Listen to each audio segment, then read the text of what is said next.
Chris Barber, welcome to the show. Thanks for joining me today. It's been a long while before I got a chance to actually chat with you. I've been looking forward to this for some time. I've had access to so many other people, and it's been fantastic. I missed you when I went to Red Deer a couple weeks ago. You weren't there by happenstance. But welcome to the show. Excited to have this conversation. So I Thanks just for having me, Clyde. ab- Yeah, I was trucking absolutely a week sorry. ago. There's a bit of a delay, so we'll just work with that because you're on the farm right now.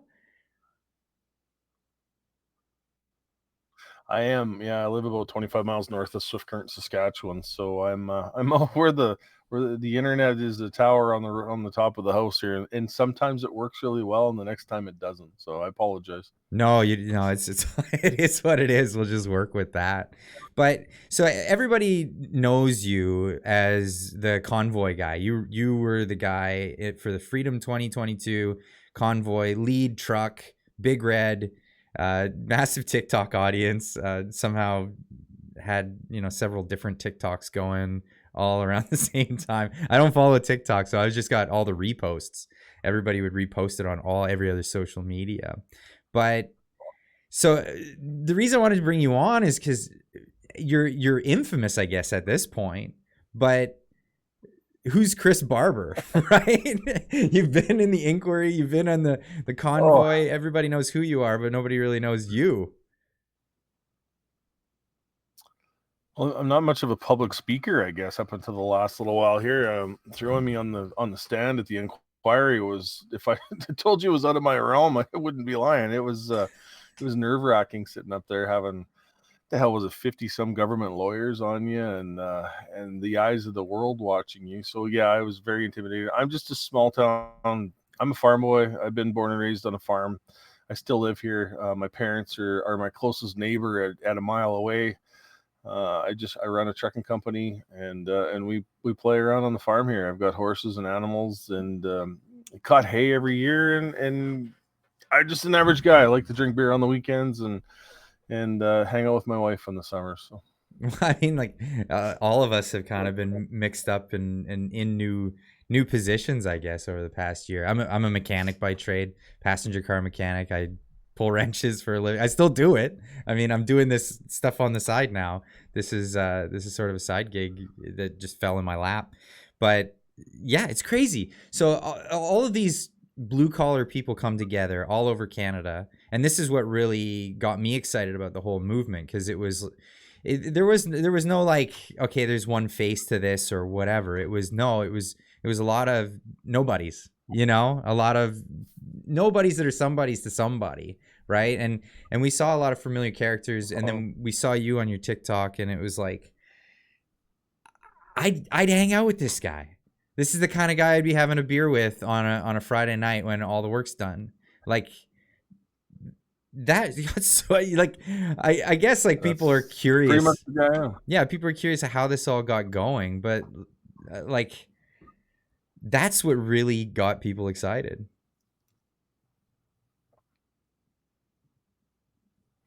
Well, I think it was just average Canadians and average, and I'll be the first one to admit my faults. I was a pissed off, I didn't like the direction of my country at all. I was mad. I had nowhere to put that anger. I was pissed off at the way my government was treating me. I federally, provincially, it was driving me nuts. So to say I've been watching this government take so much more of our freedoms over and over and over, and people kind of just, it's like the old dog chain to a tree analogy, where they keep removing a link off that dog's chain, and the dog doesn't realize that he's slowly getting choked to death against the tree. And then finally, there was this outlet for me to try and put it and focus my anger and frustration, I guess. And it turned out to be a positive. I found a positive outlet to kind of flip that around and make a difference, I guess, is what it comes down to. It was life changing for myself. I can tell you that for sure. I still love to troll on the internet. I love getting under people's skin. That is one of my goals. I should probably stop one day, but it's too much fun. Well, yeah, it can be dangerous because it causes, well, I mean, drama gets drummed up, and nobody likes the drama unless that's what you're into. Really, I try to steer clear of it because and there's always drama everywhere on the internet. Again, I stay away from it, but trolling can be fun. It can be fun. It satiates this need, and I mean, coming from the trades world, this is what we do to each other all the time. I mean, we're always like sticking a washer fluid bottle with a with a like an airline in it under somebody's toolbox or something like that. There's kind of pranksters in what it is that we do. I'm sure it's not much different on the farm. Oh, exactly. Yeah, so like Definitely not. No, there's there's this delay is going to be a pain in the ass. it will be. It will be. There's a lot to do on the farm. A lot of my jobs that I've had in the last, I've had a lot of jobs that I haven't been able to keep up on the last 12 months. Tin in the barn, and I got through haying season, which was good this year. It was a struggle though. Just there's so many things going on, and it's so active, and I have a hard time keeping up for the most part. But very humbling to see the messages that I get from people all across the country on a regular basis, telling me their stories of how their lives changed in the last 12 months and are being thankful. I got a whole wall in my office here that is just memorabilia that will be forever cherished. Letters and cards, and I've got coffee mugs and some magazines, flags, stickers. There's just I wish I could turn the camera to show you. It's amazing to see the stuff I have down here. Yeah, so a buddy of mine, Sam, he was at the convoy. He was one of the mechanics at the front of things and taking care of everybody that had like broken down heaters and all the things that was going on at the time. And they were staying in this trailer, and they still have the trailer, and it's got signatures everywhere throughout the whole thing, and they just have letters and notes and all kinds of stuff from the whole experience. So like, yeah, you being at the front of the whole convoy, but it was like all the way down the line. I think it broke records as well. It was like the longest convoy ever recorded in history or something like that. I don't know. It broke a lot of records. Yeah. But because of the stereotype that came along from the government and the legacy media, they've deemed it a bad thing. So Guinness, I guess, wouldn't show any favor to it. But apparently 25 miles was the length of it at some points. It was hard to believe, and it's incredible. I can't wait to. There's a documentary coming out on the weekend here. It's called Unacceptable, and I can't wait to see it. It's going to be amazing. It's a really, really good story about the inner workings, like the Hutterites that from Manitoba that have followed us to Kenora, Ontario, and fed us in a parking lot at midnight and minus 30-degree weather. I mean, and they interviewed these people. They really got into depth with a lot of good things. Everybody has a part, and that's the really wild thing. I think that's what gets forgotten too, because the media had their own spin, and we've been seeing that lately. Even Joe Rogan was commenting on it the other day. I think I have the article up here somewhere. What is it? Why the word freedom? And I'm just gonna get your opinion on this because it is just insane. Why the word freedom? This is from CBC Radio. Is such a useful rally cry for protesters. They changed the title. It was from the far right. So the word has become common among far right groups, experts say. About the word freedom. Absolutely. And they go on to demonize the use of the word freedom, saying that only bad people in society use the word freedom. Like, just listen to some of these. The concept of freedom can be used to reject equality.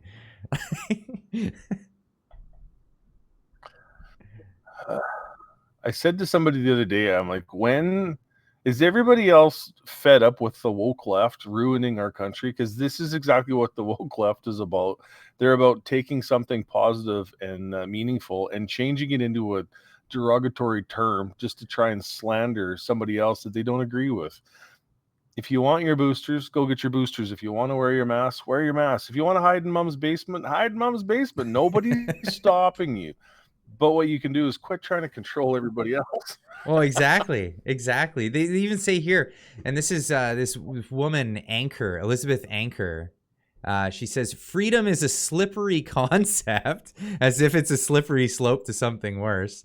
Um, and she says this. She's from George Washington University. I couldn't believe that someone from a university that carries the name George Washington is saying it wrote a book called Ugly Freedoms, which examines the history of how freedom as a concept can be used in American society. And that's the thing. They keep comparing what you guys did to some American thing. They kept saying, "Oh, here comes the Trump people" or whatever. Not even realizing that there's a completely different Yeah. identity to what happened in Canada. Completely. Well, let's face it, we've been, Russian agents. We've been, what I've heard, just about everything. Trumpets, they've had some sort of a narrative that they've tried to float out, and the only one that should come to mind should be average, hardworking, blue collar Canadians that decided to stand up. And I think that's what it really comes down to. How dare those working class people actually grow a voice and stand up? Because when reality sets in, we are the majority in this country. Honestly, we're the hardworking. We're the backbone of this country. The people in the offices in downtown Toronto and in Ottawa. Unfortunately, and I'm not meeting this derogatory, not the ones that built this country. They're the ones that are destroying this country, as far as I'm concerned. But Yeah, well, I'm concerned. I'm concerned across the board. Like I don't really consider it like one political party or another. I think the whole apparatus has got a cancer to it, and they really need to work on it. And I know there are some like actual fringe people out there that are talking about dismantling the government, but that never felt like that was really something that people were on about at all. It was like, no, you guys are sick yeah, and you need to get something fixed now, and we're the party to come and tell you that an intervention, you need to take care of it. yeah. To this day, 12 months later, you still have Jagmeet Singh out there talking about how these people were going to overthrow the government. I mean, I did a video today on it, just saying, like, is this guy even relevant in our conversation anymore? He's so out of touch with average Canadians. This guy is grasping at whatever strike. At this point, if he wanted to have a little bit of support and get some followers behind him, turn your attitude around, and I would imagine things would improve for you a little while. But right now, I don't think he's got a hope in hell of getting back in on his seat. So Well, actually, I have that clip. I brought that up because I wanted to show you in case you hadn't seen it. But let's play that so everybody can see it, this. And it's important to keep in mind the convoy made their goals very clear. The convoy, the organizers, there's maybe many people that maybe didn't know this, or maybe people that were unaware or weren't participants, but the organizers, the central organizers, made it very clear what their goal was. Their goal was to overthrow the government. They didn't hide that. They stated it very boldly on a website. They've repeated it in numerous press conferences. They wanted to overthrow a democratically elected government with a committee of their own choosing. I mean, it was very clear what their goal was. And the fact that policing and other levels, other security forces were colluding with these folks is deeply concerning. Like, their goal was not an innocuous goal. Their goal was to overthrow government. And to replace it in a fascist way, without having any elections, without having elected officials. Pretty serious that security forces were still working with them despite their very clear stated goal. So that's something that I hope is addressed. It's just like, what do you even say to that? What do you even say to that? I I think that his poll numbers are so low right now because people can see through that guy. He is all about the fancy watch and the fancy clothes and the high. This is what he is. He's a career politician, or found a way, to. I I don't think he's got any. I don't think he's got much for support anymore after some of the stuff that he's pulled in this country with backing Justin Trudeau and some of the bull policies that he's had. Jagmeet's lost all credibility, if he had any to begin with. Yeah, I thought that was weird because, well, for one, I think there's two kinds of NDP voters in Canada. I think there's disaffected liberals that want nothing to do with conservatives. They don't agree with what the conservatives have to say. and they want to vote for somebody else because they're like, give me something that's an actual party. So they go with the NDP, or there's actual NDP voters, and those are typically like union type guys or people working class, and they have, you know, those ideas. I don't necessarily agree with them in their platform usually, but um that's those are the typical NDP voters. But I think he's alienated both both groups, because disaffected liberals didn't want the liberals, and he essentially just gave them liberals. Here you go on a silver platter, and then, you know, NDP voters just got sold out completely. So he's kind of up shit's creek at this point, really, politically. Yes. Yeah, I'm kind of surprised at his rhetoric that he's using today. I would think with somebody in a position like him, he would be trying to play a kind of a middle road just to try and help him out in the next federal, if it's going to happen in the spring, which I've heard rumors it would. He's done. So most politicians are smart enough to realize that getting close to the end of your term, when there might be an election, change your rhetoric so people like you again. He's just throwing her all at the kitchen sink and hoping something keeps him afloat. What is it with this though? And this seems to be like a world phenomenon. It's not just a Canadian thing. Like you've got these characters out there that are just so divisive and push hard on one camp. And it's like, and I get it. Like I have my politics, but at the end of the day, we're all Canadians. We all have to get together and agree on something if we're gonna have civil society anymore. Um, what do you think it is? Yeah. I mean, because it's not just Canada. No, it's the world. It's definitely something that's spread. You look at the way the pandemic hit every country in the last 3 years. It's almost like, you know, that world agenda that the WEF, it's here, and it's a lot more powerful than what I think most people really even understand or comprehend. It's affecting everything. Like look at the carbon tax moving, and I think the United States will be the next one to go down the road like what Canada did with carbon tax. I think you'll have, and even gun control for that fact. But they're gonna have a bigger fight on their hands down there. There's a lot more people that are, you know, the blue collar hard workers in the U.S. that are pissed off and ready to fight, I guess. It'd be interesting. I know you're not going to take me off the farm. I know that. I'm going to stay as far away from those 15-minute cities as I possibly can. The 15-minute city is kind of a funny one for me, because I've spent so many years of my life, like, so we were talking before we started recording, and I was saying, well, I'm a mechanic, and the reason why I'm not heavy duty and I'm not commercial is because I can go to a shop and I'll be home every night. So like I kind of do live this 15-minute city lifestyle in my immediate surroundings. So like my work's less than 15 minutes away. The grocery stores, all the amenities that I ever need, where my kids go to school, parks, all that stuff.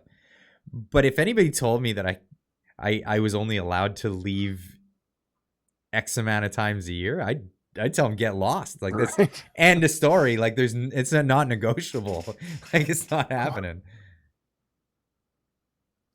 That's the scary part, that you look at certain cities in Britain right now, and that's actually taking hold. So I know Britain's like our mother country. So what happens there will eventually happen over here. I've got my brother, my younger brother, 4 years younger than me, farm boy, loves farming, you name it, is in the city of Swift Current now. And perfect example, he's off the farm. He's in what basically a 15-minute city. He rides his electric bike to work every day, does his job, comes home, spends time with his kids and his family, like a good family man. I mean, I'm so proud of him for what he's accomplished. He's got a really, really good job. He'll retire really, really nice with a good pension. And he's right inside that city. His house is right there, right near the hospital, right near the school, right near the grocery store. And he's happy with that. So by all means, that's not my cup of tea. So I've never been one to impose my own beliefs on somebody else. If they don't want to listen to him, that's fine. But he's done well for himself, and I applaud him for that. My big worry about any sort of 15-minute city where you're kind of stuck in it, and they tell you, okay, well these are the amenities that you have, and you got to go with that. We saw quickly during the pandemic how everything just goes to hell. Like nothing was working. Nothing was being Oh, done. Everything that you needed access to, you had no access to. The incompetence of these people, these central planners, these people that tell you that this is all going to be okay. They were so incompetent that I have no faith in trusting anybody's authority over that situation. You know, when the pandemic started, I haul agriculture equipment for a living. My company is solely based around hauling agriculture equipment into the United States and back. We do a lot of the factory freight from the plants in the States to Canada, and then I also take that factory freight when it's PDI'd in the local mechanic shops here. We deliver to the farmyards, and we also do used equipment all over the province. But I never stopped when the pandemic started. I kept trucking. I thought to myself, this is bull. I can't even get a cup of coffee in the morning. So we put a little Keurig machine in the truck and a little microwave under the bed and cans of soup and breads, and it sucked. I think I was 2 weeks into the pandemic, and I told my wife, I said, I can't do this. I'm eating in my truck like soup cans and making sandwiches when I used to stop at a restaurant and have a meal at the end of every day. You know, you're oversized, so you're done in the wintertime. You're done at, 5:30, 6 o'clock at night. That's a long ass night to be sitting in the truck without having any amenities. So I came home and I just said, I can't do this. But then the phone calls kept coming in for work, and then I decided to keep trucking. So it Right. sucked. The bathroom was outside in the parking lots. We felt like, and humiliation. You'll never know the humiliation of a truck driver standing in a fast food drive-through. You can't take your semi through McDonald's to get a quick bite to eat. The restaurant was closed, but the drive-through was open. And then some restaurants wouldn't allow you to stand in the drive-through area with the vehicles. All we wanted was something to eat. And so you had good Canadians that would pull up and say, "Hey, what do you want? I'll buy you lunch and meet you on the other side of the building," which that happened quite a few times. I was thankful for, but I had to stand in a bloody lineup and order my food from a window while the truck was running out on the highway. That's brutal. I had no idea. I didn't know people were going through that. I heard about people like having to like deck behind buildings and use the washroom because they wouldn't allow you in to use even toilets. Like they didn't make anything accessible to anybody during this whole thing. I know personally, I didn't stop working. I was still working on passenger cars. They called me essential worker, right? You had, and I objected so much to this concept of like certain people in society as being essential and other people being non-essential. And this is coming from someone who's deemed essential. I think it was so awful to tell people that you're not worth enough to continue living your normal life. Like that's just off to me. And who's the arbitrary decider of what that is? Yep. Basically, go home and sit on your butt and collect a government check. We're going to pay you this much money a month just to sit there and do nothing. And then we look at the side effects of that nowadays, and the mental health and the suicides and the financial hardship that people are going through because of it. I don't think you'll ever get a grasp of actually how bad or how much worse the mental anguish, the suicides, the financial hardship compared to what the actual virus took. Because I don't think the virus was as deadly as what the effect on mental illness in this country because of the lockups. Yeah, so I had this thing, and it was really weird. I'd come home every day from work, and all of my neighbors were off work. Virtually all of them, most of them anyway. And I'd be fixing cars all day. People coming in with their bumper stickers that say "I support the frontline workers," and then they have a messy car with like snot rags all over the place. And I mean, like, you can't make this up. Like, people's behavior was just so out to lunch at the time. But then I'd walk home.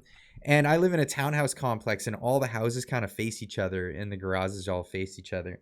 And it was like the walk of shame when I got back. I'm covered in just dust and dirt, and I'm walking with my lunch sack and my jacket, and I'm walking through, and everybody was out with their garage doors open on lawn chairs facing each other. so that they could have conversations at a distance. And they're all having Mai Tais and beers. And I'm getting home, and I'm not gonna lie, I was pretty sour about it. You know, I'm like, I'm busting my ass here. I'm working every day. Yeah. I'm not stopping. And look at this. All these people are getting a free lunch, and it sucks, and it feels like it's on my dime, right? Were we ever rewarded for that? That's what I'd like to know. You know, like a lot of people, they got the CERB checks and they stayed at home with their family, and I couldn't do it. I couldn't sit still that long. To be honest with you, I've got a little bit of ADD. I have to be moving. I got to be doing something. But we were never, you know, I had to pay my taxes. I made money, and I still had to pay the full amount of my taxes at the end of the last couple of years because I still made income.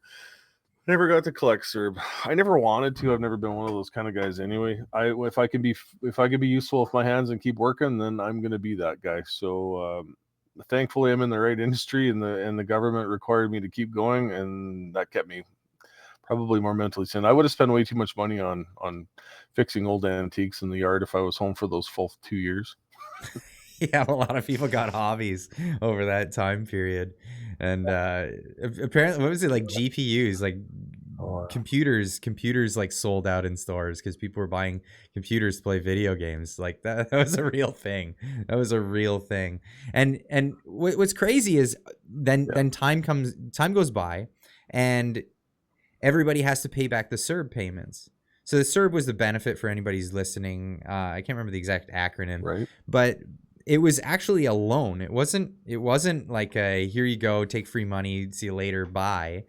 And all these people took it thinking it was just free money. And like even businesses and stuff, they were taking it. And like, I'm talking big money, like 20 grand, 30 grand. And now the government's hurting for cash, and they're coming after people. And like, I know a few people that just, they didn't do it because they're like, I don't trust it, and they're the ones that are coming out on top now, really, at the end of the day.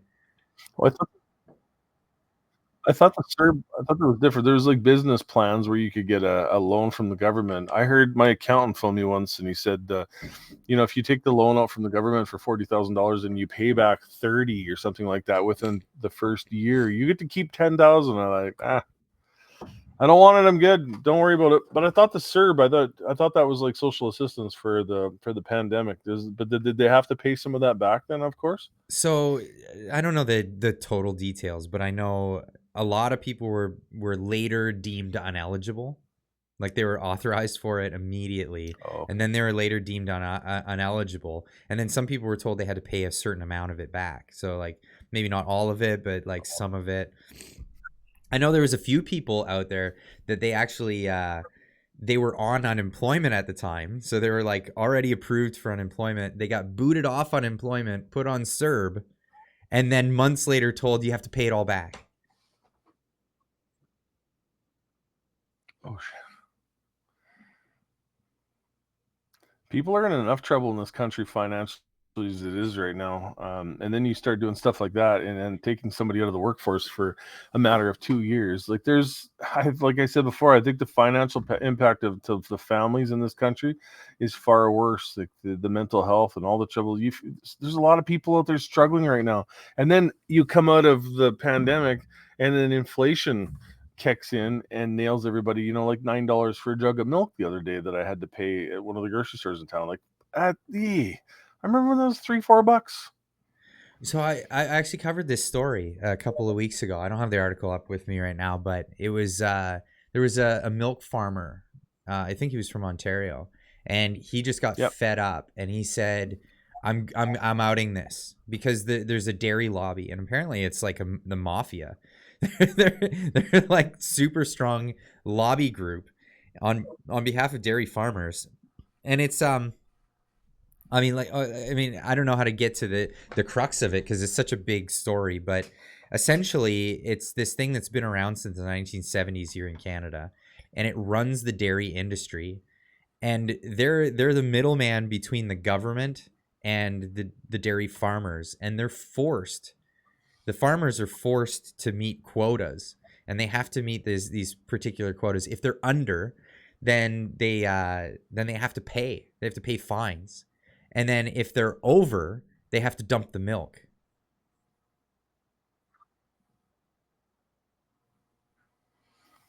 I don't. Yeah, and what freedoms have you lost in this country, right? That's a common thing that the left likes to throw at anybody that says they're a freedom fighter. Yeah, you know what? We used to do this years ago with the Canadian Wheat Board, essentially, and the government owned the Canadian Wheat Board and forced producers of wheat to sell them to them at certain prices and that, and then the farmers started to realize that there was a different marketplace out there, and eventually pushed to get the Wheat Board taken out, where they had free range to sell their stuff when they wanted to sell it to who they wanted to sell it. But the fight that the government put up to keep the Wheat Board going, that was in the early 80s, I believe. I was just a child. I remember the fight was pretty atrocious. Like there was farmers locked up in jail because they dared to go against the government and the Wheat Board. And man, sounds like the milk industry is no different, right? Well, yeah. So like, I had no idea. I had no idea what milk was like in the rest of the world until. So my wife's Japanese, and we met in Whistler, British Columbia, and then we got married. 3 years after we got married, we ended up moving to Japan for 3 years, and I got to learn her culture and all that stuff. And the only reason why this is relevant here is when I tried milk in Japan, I was like, what is this amazing stuff? This is so good. What is going on here? And then I started asking friends from around the world that know Canada, and everyone's like, yeah, Canadian milk's the worst. Like, it's really low quality, and it has everything to do with the dairy industry, this milk board, or the dairy lobby, I guess. And apparently it's a big reason why we don't get lots of you can't import cheeses, things like that. It's heavily controlled by this. I guess it sounds like the Wheat Board, like you said before. But just in the news the week, and it seems to bounce back. It seems to bounce back every so many years when something's going on. But this farmer came forward and he said he had to dump 30,000 liters of milk because he has to the cows just keep producing, right? They don't stop making milk. But the board tells him that you have to dump it. You can only make this much. And he's like, he was saying $7 a gallon, and they're dumping milk. It's just outrageous. Yeah. That's your profit going right down the tube there, right? And you know, if there's a need for it, why not try and fill that need? There's got to be, you know, where there's a business, there's a way to make a living on it. Yeah, I agree with that. The thing was, what was it back in the I was talking about this last week with Joe when I was doing a podcast with him. We were talking about the Great Depression and things that they tried to do. And the Great Depression was one of these times where, you know, it was kind of normal, the boom bust cycle of the economy. They actually had a couple of crashes in the 20s and the 10s. But then in the 30s, the government stepped in and they said, no, we're gonna intervene here. We're gonna make sure that the economy does better next time. And turned out their policies led to 10 years of recession. 10 years, they called it the Great Depression. And what they did was they actually instructed farmers to till over fields, like plow fields over and bury their crops. They instructed farmers to do massive culls of cattle and pigs and just bury them in mass graves in the thought that, well, we're going to raise the price of these products and it's going to help the farmers, rather than just fill that need with all these people that were hungry because the economy had gone to the tanked out, right?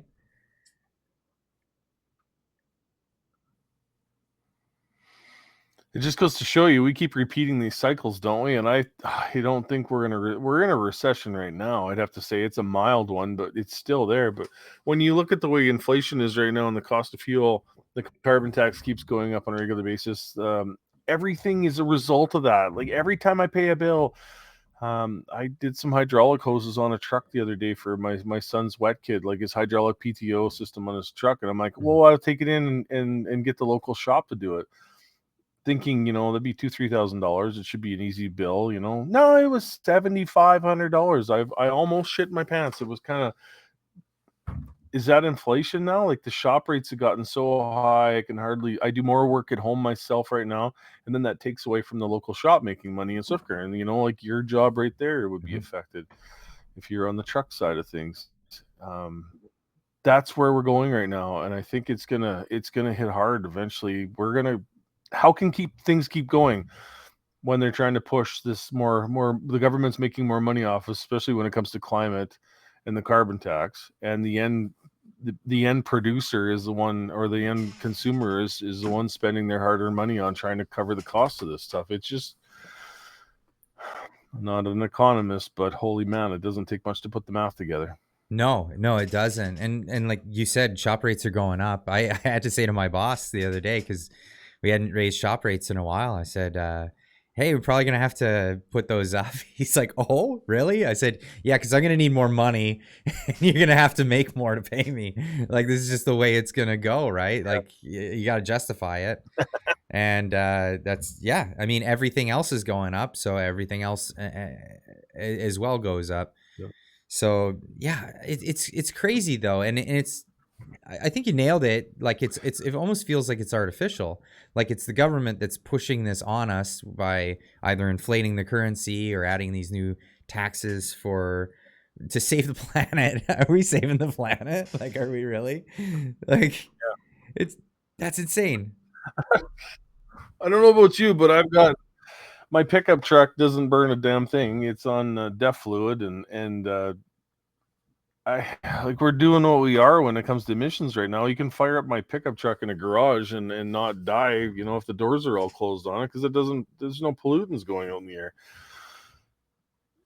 So we're doing our part, and Canada is probably, with the amount of trees and agriculture we have right now, our carbon footprint is pretty much neutral compared to somebody like China or I believe the Middle East. Where's the other places over there where things that they don't give a rat's ass about the environment, and here we're over here paying our extra fair share.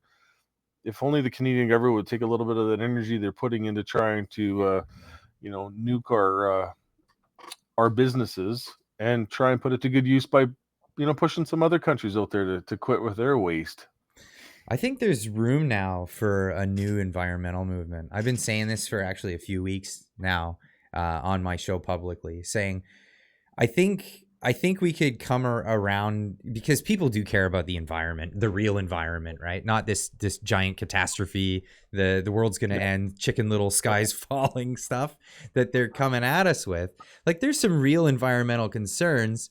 And like in the automotive industry, we've been cleaning up our act for decades, and it's really good now. Like with modern catalyst systems and everything, it's fantastic. Like you said, you can sit in a shop and the car's running, you're good. But I think they're leaving room for a new movement of people who are actually concerned about the environment.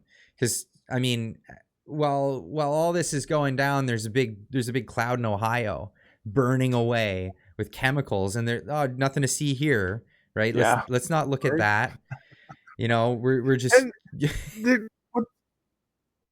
they lit it on fire, Clyde. Like. They lit that on fire. That was leaking chemical, or they pulled the plug, and did they not light that on fire? Yeah, the government lit it on fire. That was them. Contaminated it. Yeah, like, and now there's fish and cows and birds and chickens dying all over the U.S. right now, and people are in trouble. But this wasn't toxic, apparently. God, you could see it from space, like. But yet I can't go burn my garbage out and, our household goods. I'm on the farm, and that's what I've done for years. And we've got burning barrels out front where we take our household goods and out to the burning barrels, and we burn them. And once a year I take the barrels down to our junk pile, and we empty them in there. We've done that for years and years and years. It's just a common thing on the farm, and that's apparently bad. But lighting tankers on fire in the middle of Ohio and killing a whole bunch of livestock is okay? Come on, like, this is the government. This is the same people that are trying to tell us how to run our business and do our thing. And what is it like? Yeah, it's not. I'm not falling for it anymore. Well, flying around on their private jets to tell you how bad you're doing a job at taking care of the environment, yeah. Right?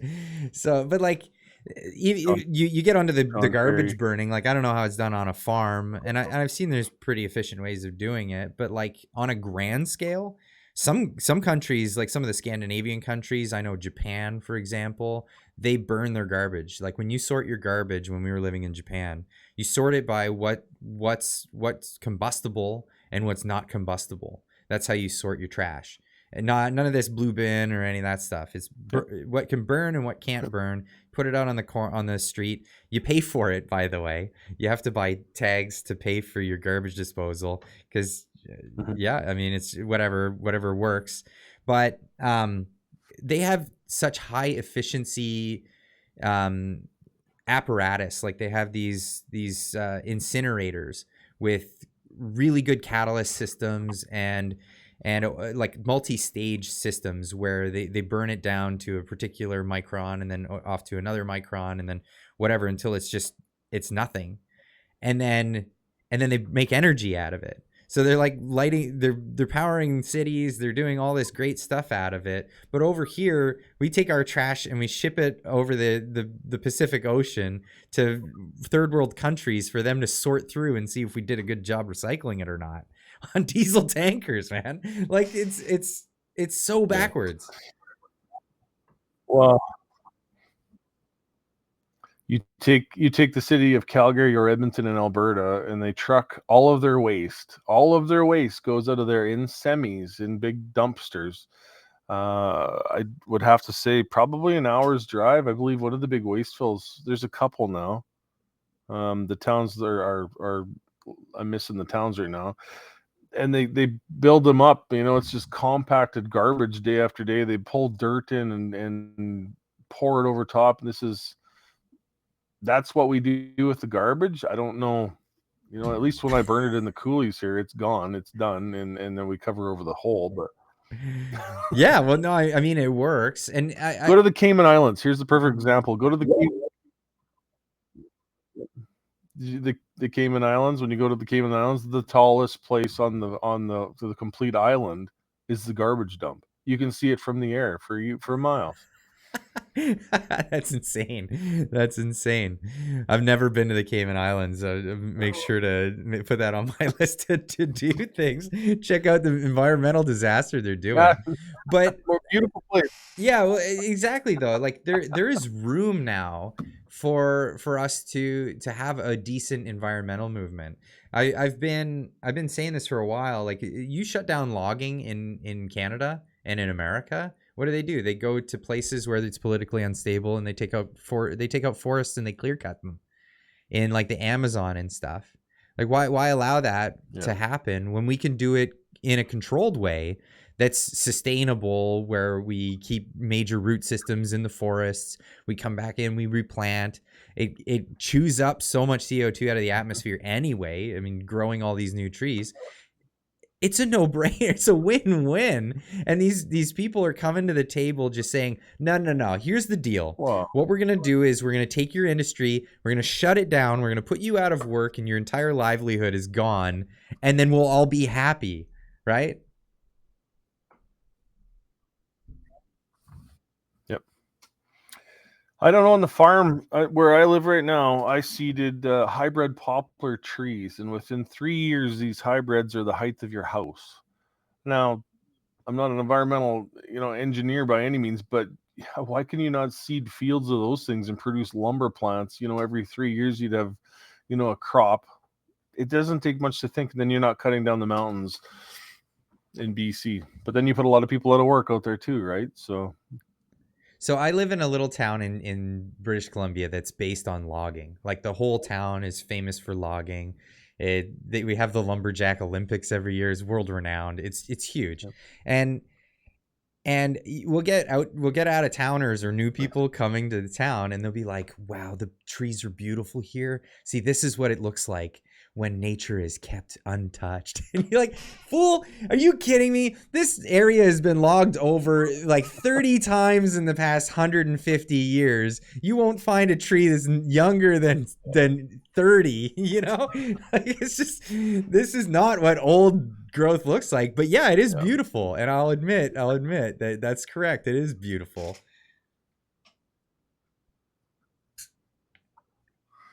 We take the side-by-side in the camper to around the Cranbrook area, BC, every year, my wife and I, and we go side-by-siding up in the mountain trails a lot of times. So we find those logging camps way up on the top. You're 6,000 feet up, and you come around a corner, and there's a logging truck coming down full speed.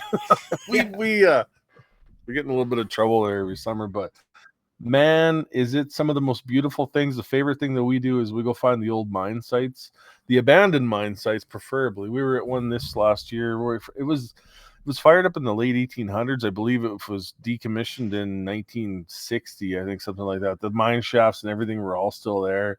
A lot of the forest fire taken out all the buildings that were there at one point, but the steel was all still there. And I love that. The part of history just makes me, I'd love to be able to do that all the time. But I have a friend out here, and what he does, he'll go out into the middle of nowhere where all these places are, and he does wood reclamation. So he'll take old lumber from a lot of these old places, and he'll take it back and he'll refinish it and he'll make furniture out of it. But he'll take photographs of the area where Nice. the mine site where he took this lumber, and he'll put a story to like all of the furniture that he makes. So this furniture, like he'll even use like some of the old steel bars and stuff to assemble his furniture. And so you can have a thing to put on your wall with like a story to it. Like this wood was reclaimed at this site in British Columbia, way in the middle of nowhere, and all this stuff. Is super cool stuff. But yeah, there's a lot of history out here when it comes to industry. I love that. Yeah, industry is huge, and I think in British Columbia, that's the biggest thing that there is historical reference to, because it was largely unsettled. It was more camps, and this is what people came here for.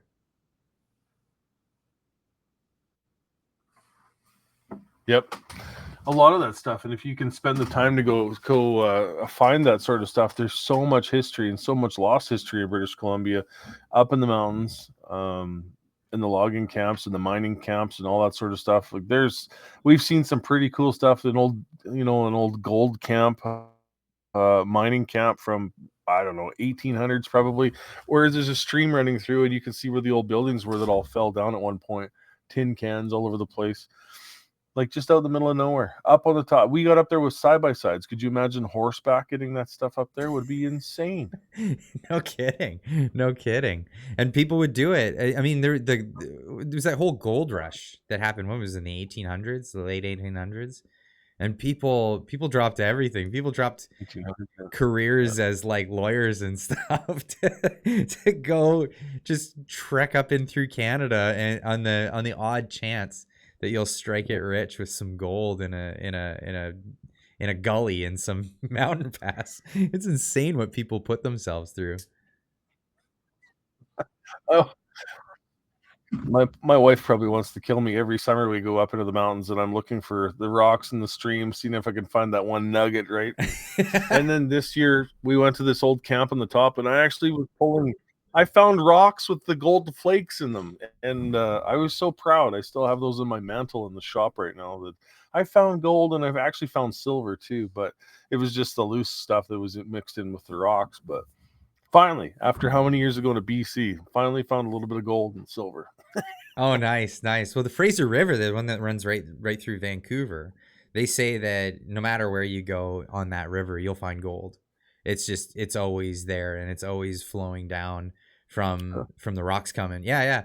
And you'll find quartz veins all through the area, and that's, I guess, where the gold forms in the rock formations. But yeah, lots of gold bugs out this way. Lots of them all the way up to Alaska. And it's funny because every time the dollar tends to go down in price, everyone starts getting into gold again, and it's got this like cycle every time the economy starts to crap out.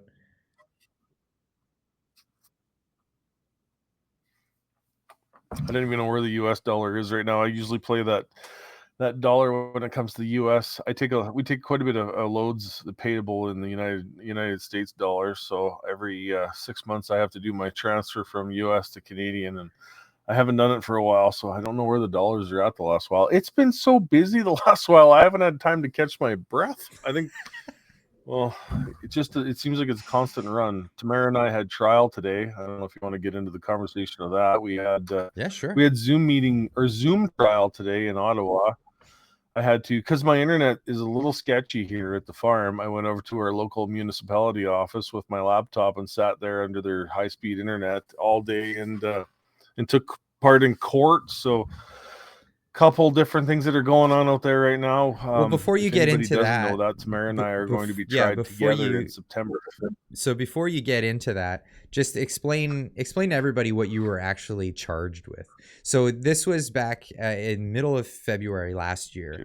The convoy went down. You guys with the whole fanfare and everything, and all the politics and drama and everything that was associated with it. They finally got you on something. Let's take out the leaders. Let's take out Tamara Leach and Chris Barber, and hopefully the whole Hydra will fall. I guess they said it. What were you charged with? What was the formal charges that they got you with?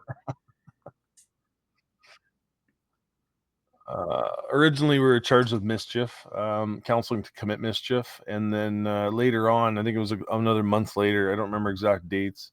We were at charges added, so counseling to commit mischief, obstruction of a court order, or and intimidation of a police officer.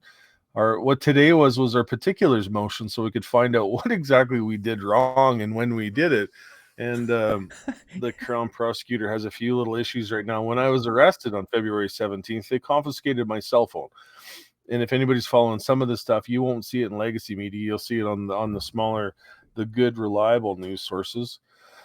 They got a warrant, broke into my cell phone, extracted about 4,200 pages of cell phone evidence, they called it, and released it to the courts on a Friday afternoon and to some of the media outlets.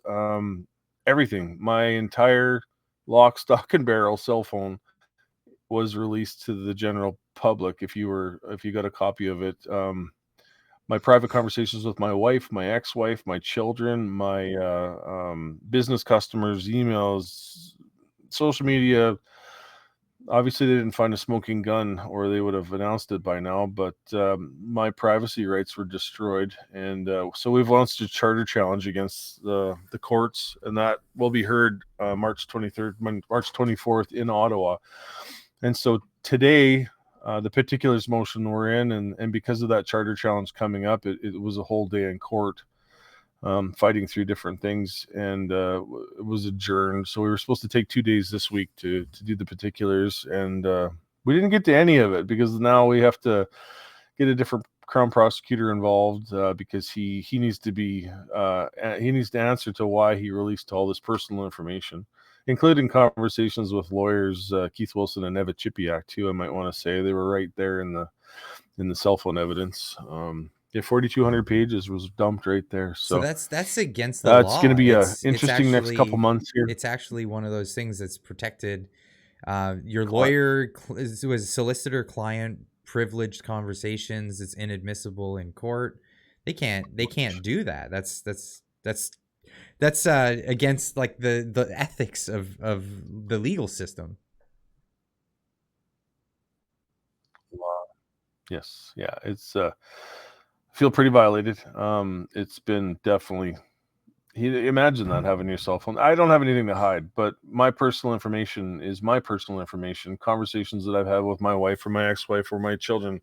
I had a 16-year-old daughter, that would send me text messages. My ex-wife and I would have conversations about our son's, who he was dating or who he wasn't dating or what we wanted him to do.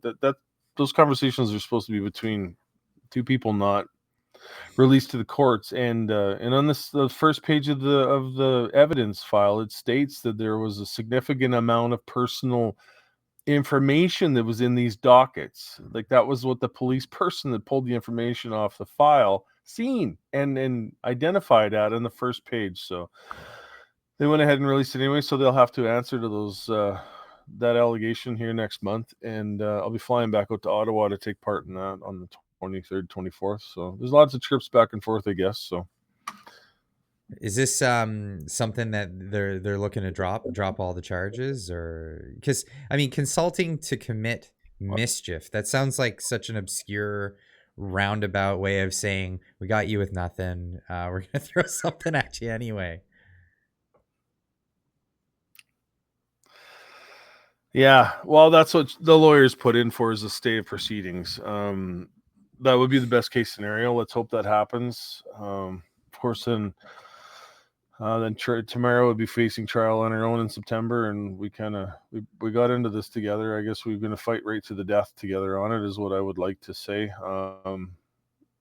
It's just one of those things that what freedoms have you lost, right? Like the left likes to say on a regular basis. Well, I had my cell phone opened up for everybody in the country to see at one point, so not very happy about that. Definitely a violation, and that's, I come to expect a little bit more from my government, I guess. Well, I mean, nothing's a shock to us anymore, really.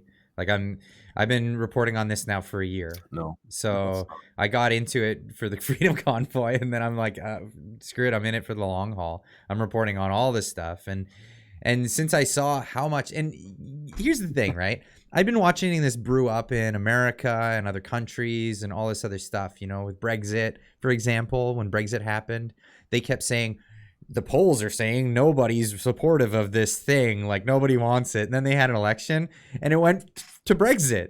It went completely the opposite of where they said it was going to go. And then America, their politics, they're saying, you know, it's going to go this way. This is what's happening. And then it doesn't. And it seems like everything was a lie. And then I'm like, I'm going to look into this because they're doing it here too. And turns out that's my gut instinct was right. They're not telling us the truth of what's actually happening on the ground and how people actually feel about these things. We get these polls all the time that come back with like weird results, and then you're like, well, what did you even ask? Like, what were the questions in it? You're telling us the results without telling us the methodology behind it, and it's all really sus. It really feels like the tail wagging the dog, if you ask me. And yeah, and we're being pushed into this. We're being pushed into. I've heard so many of these stories about like WEF. Yeah, 100%. Yeah, sorry, Clyde. No problem. That the WEF and their mandate, and if we're following through on that, and it doesn't matter whether you're conservative or liberal or NDP or whatever you may be, and this is where we go back to this conversation, I believe government is in trouble and lost focus regardless of your policy. I don't know if people remember back, I'd walked away from the Conservative Party of Canada. I've been a member of it for years. I gave up my membership. I haven't paid my membership due forever. I just lost faith in it because it feels like nobody's there to represent the average Canadian anymore. There's a certain working class of people in this country that feel like they're unrepresented time after time after time, especially in the last 8 years under this current administration. Well, and here's a funny thing, right? So the Conservatives are running. They've got a new leader. I put my hat in the ring. I bought a membership so I could vote for Pierre Poilievre because I thought his message was resonating with a lot of the things that I thought. I mean, I don't 100% agree with anybody, but I thought it was better than Jean Charest, for example. I really not what. And so like, yeah, so I threw my hat 100%. In the ring, and I'm like, okay, well, I'll get a membership. It's only $15 or whatever, and I'll vote in that leadership election. But that doesn't mean that I'm going to vote for him in the general election. I don't know who I'm going to vote for in the general election, but like addressing what he had to say, it made me think, okay, well, what was Trudeau saying when he was running for election, and what kind of sweet talk was he doing? Because we know what he did, we know what he's done in the time that he's been in office, and I mean, people are calling people around the world are calling him a creepy dictator. People comparing him to, Bill Maher even said like, man, he's even talking like Hitler. I mean, like people compare everybody to Hitler, but he's actually paraphrasing the guy. But here, I'll show you a clip. This is from an old bit. Pal of mine, Vesper D on Twitter, posted this. But this is back in 2015 with Gian Gomeshi, I think that guy is. And This is the rhetoric that he was saying back when he wanted to get it in a job in the government. And what is our cultural identity? And getting back to your book, you write that the Liberals want to return to being a unifying national party. If we can extend The that audio's idea again cutting to out on that. Canadian culture, I don't know if it's just you my started computer the or interview not. by saying our identity is a mixture of identities. Are you hearing it okay now, or should I boost it, get that volume up? No, it's not coming through at all. For some reason, this one's not. Oh, it's not coming through on that. Okay, I'll have to fix that. Just give me a second with that one, because normally I got Joe with me when I'm doing this. My buddy Joe Lyman, and he helps me with these technical issues while it's going. Oh. But I'll switch it around here, and I'll be real fast. As soon as I get into the system sound, switch that over so you can hear it. Apologies for that. There, with the apps. No worries. Switch that to a different one.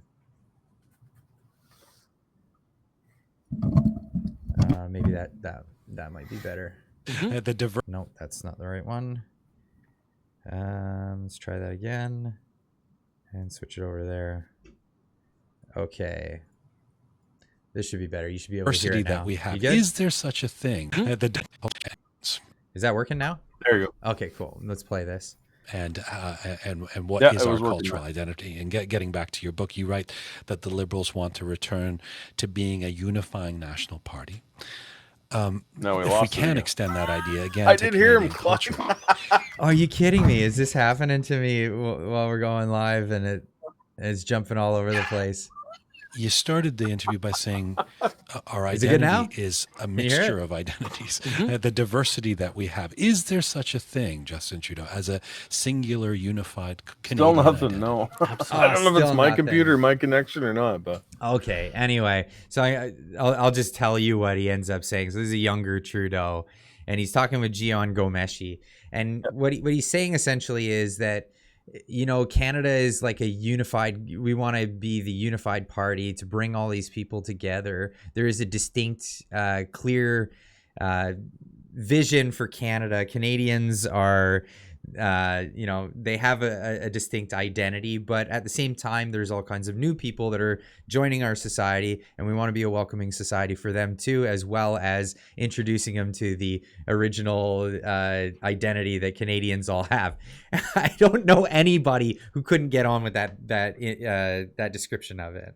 And like, if you can't get with that, well, you're that's not good, 100%. Right? So, but that's not the rhetoric that he had, and that's not what we know him for. So, and it concerns me, right? It concerns me. I started. Oh, go ahead. Yeah. He had a chance to bridge the gap in this country, and change a lot of people's minds and hearts, but he inserted, a lot of hate into people's hearts. He turned one segment of society against another segment. If you're not vaccinated, don't you expect to get on a plane or a train, and he really pushed that extremely hard. There's people that, I've got family members that were unsettled at Christmas this year, like 2 months ago, because one person in the family wasn't vaccinated. And that goes back to, hearing your government leaders say that this person's unhealthy and shouldn't be allowed in society because they didn't take that poke, that shot, is wrong.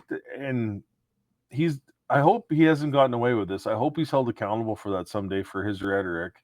And it was no different than the trucks heading east too. The first thing they did was tried to turn a segregation of society on those hardworking Canadians and make them out to be something that they weren't.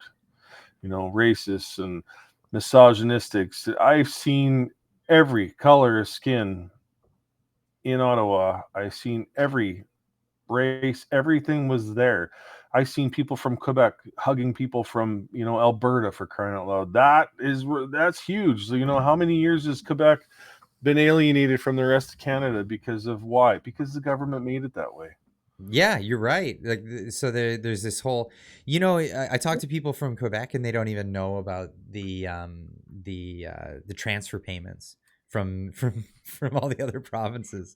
They don't know that they're a recipient of all this stuff. They're not taught about it. They don't know what's going on. They don't understand that Western Canada is upset because they're the one that always foots the bill, but yet at the same time they're the one who's getting the crapshoot when it comes to politics, and even when the elections go down.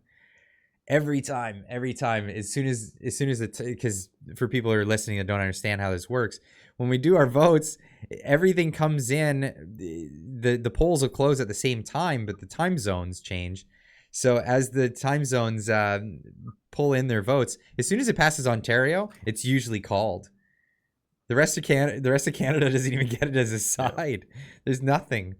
And it's sad for a lot of people because it disenfranchises people that are out in the prairies, they're working on farms, people that are up north working in oil rigs. Like, people really bust their ass all the time. People in British Columbia cutting trees down, risking their lives for a buck to feed their families, to make a decent living, right?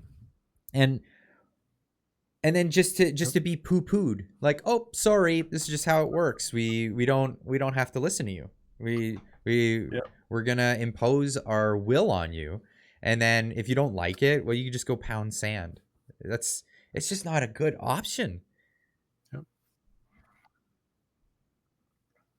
I've gotten into a lot of the different the politics within the provinces here, and I've heard some of the things, like some of the separatists want to do. I've heard the Alberta Prosperity Program. I've known people within that organization. I've listened to what they've had to say. I'm not going to say that I agree with them. 12 months ago, I would have been one that would have said, I don't want to be part of Eastern Canada anymore. But then I seen something, and that thing that I seen changed my opinion of that. I believe that there's good people all across this country, and I believe that the only issue with this country is the way the government is acting right now with dividing people. I thought maybe when we hit the Ontario border, I thought maybe we'd have some resistance. There'd be just a different of attitude. But I never seen so many F Trudeau flags in my life as I did in Ontario, of all places. It was insane. There was a lot in Saskatchewan and Alberta, but Ontario took the cake, honestly, when it comes to the F Trudeau flags. That's funny. Actually, did you hear there was a story recently, just this past week.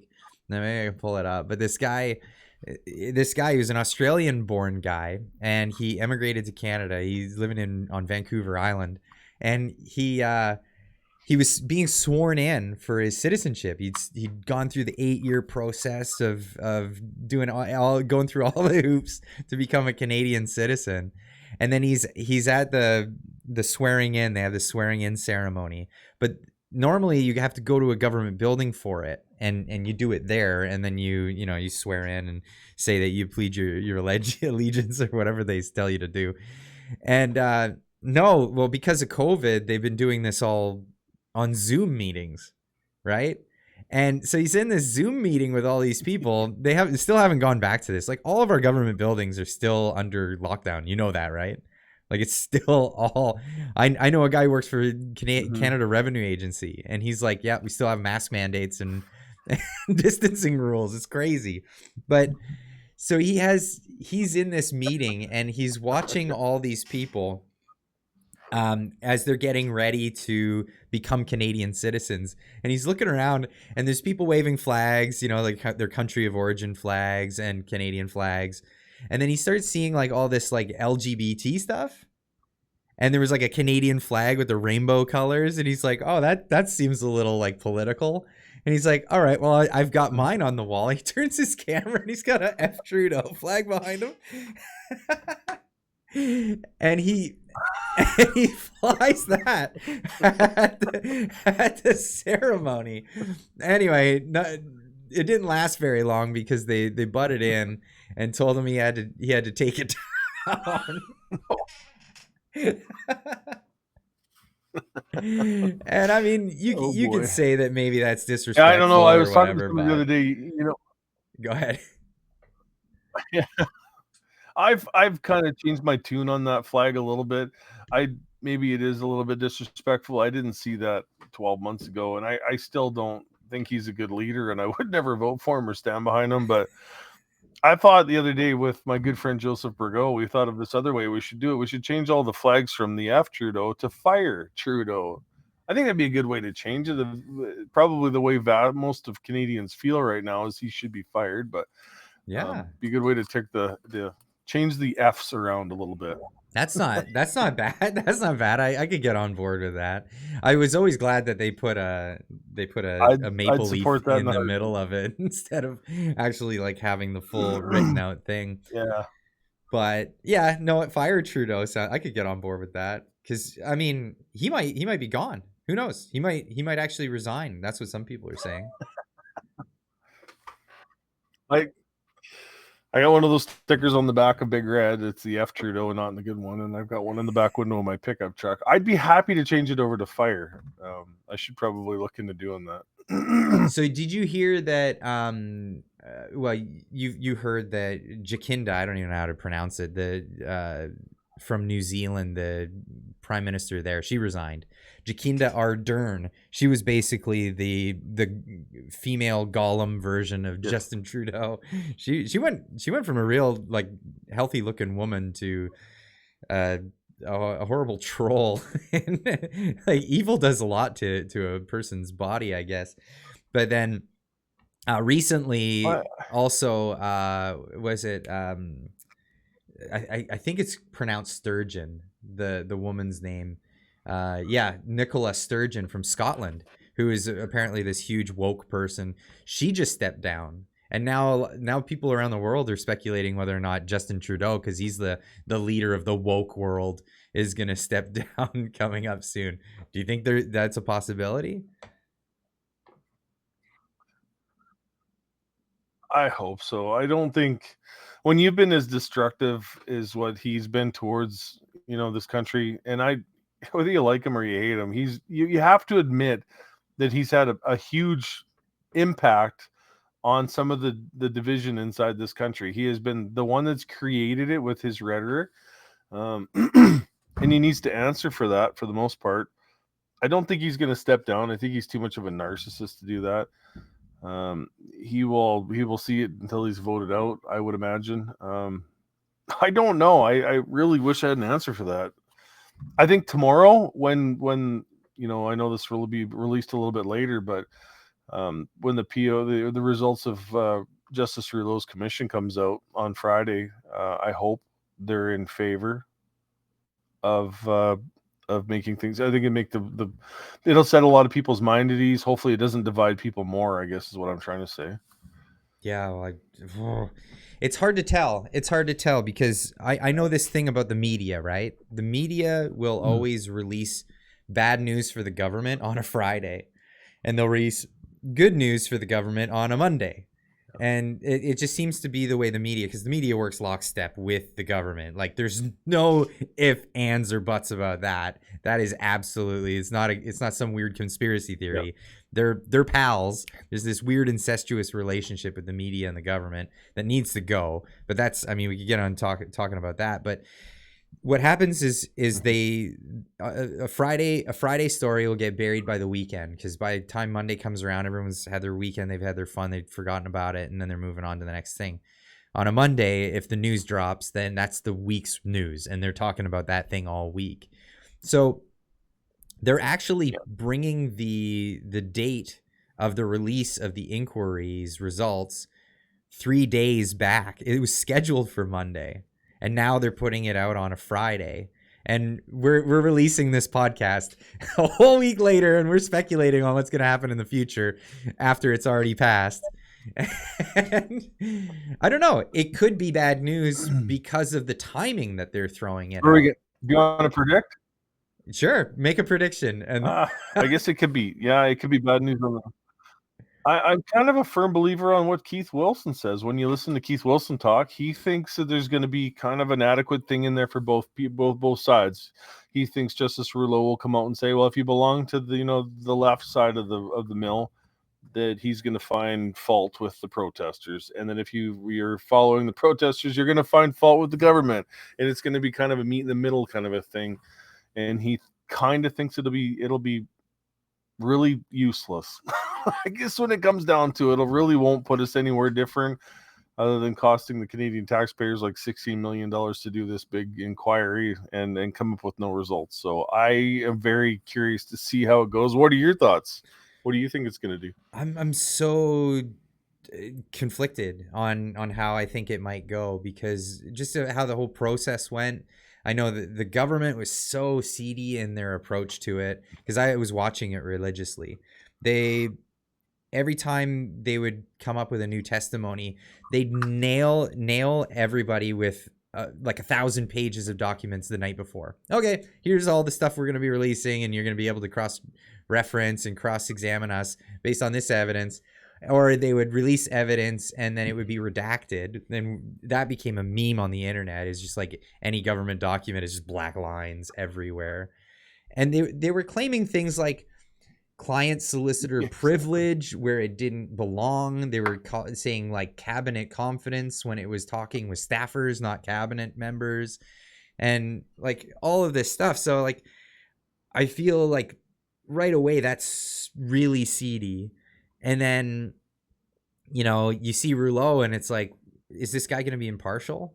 Is he going to care about the legacy of who he is as a Canadian judge in the history of our nation? Or is he going to just go along with the party that he's well known for donating towards and being happy with? And that it's all weighing on that really at the end of the day. And it's like, he could go hard one way, hard the other way, or he could do something like what you just described. It's really like, I don't even know. I don't know where it's going to go. I felt when I was out in Ottawa and took part in the inquiry, I was able to, first of all, it kind of caught me off guard. So I flew out there thinking that I would be number 3 or number 4 in line for the inquiry in the testimony on the protesters' side of the things. And then I found out on whatever day it was, Friday afternoon, I think, that I would be the first. All of a sudden, I would be number 1 in line for the protesters, and the Tuesday morning after Peter Slowly. So I didn't sleep a wink on the Monday night on the November 1st. I don't blame you.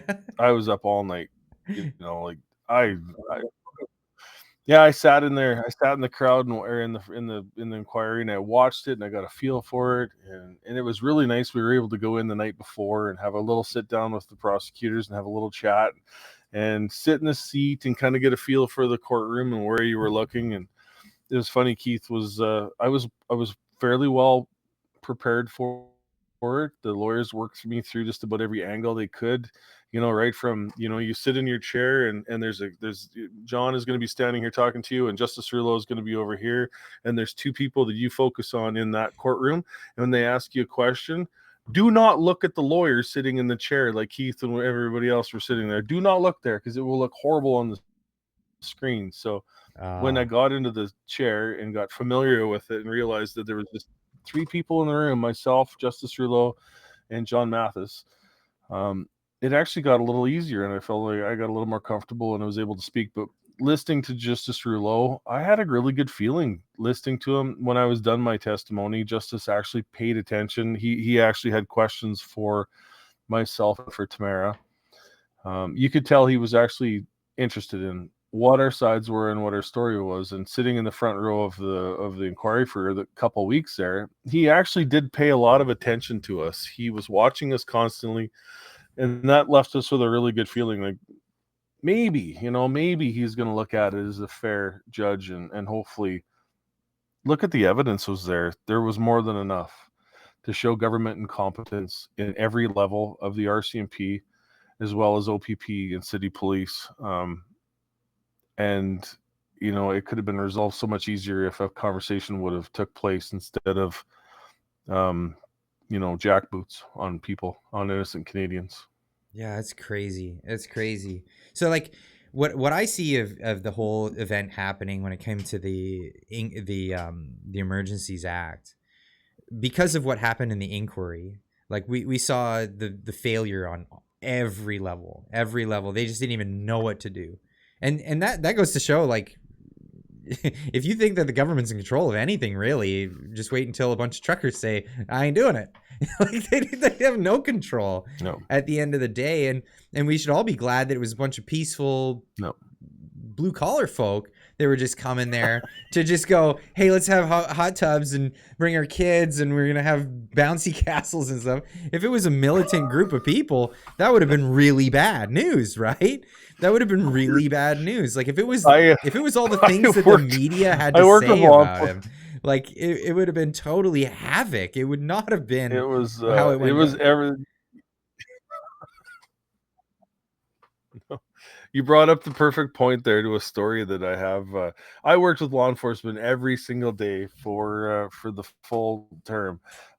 Police liaisons, we were constantly having meetings and making sure everything was fine. And I would always walk up to random police officers and just say, hey, how's things going? And I remember the one day I walked up on Wellington and there's an officer standing on the side of the street. I walked up, I just said, hey, is everything all right today? And he looks at the hot tub sitting in the middle of Wellington. He says, I think you're losing your strategy or something like that. I thought, yeah, maybe a hot tub probably wasn't the proper thing to do, but yeah, but it wasn't these militant people that the media was explaining. Give them a little creative.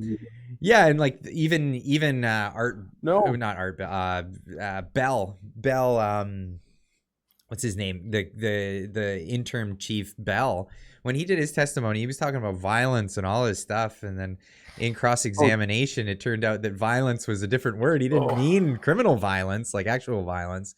He meant perceived violence, like words and people saying mean stuff and reading flags that had F-bombs on them and stuff like that.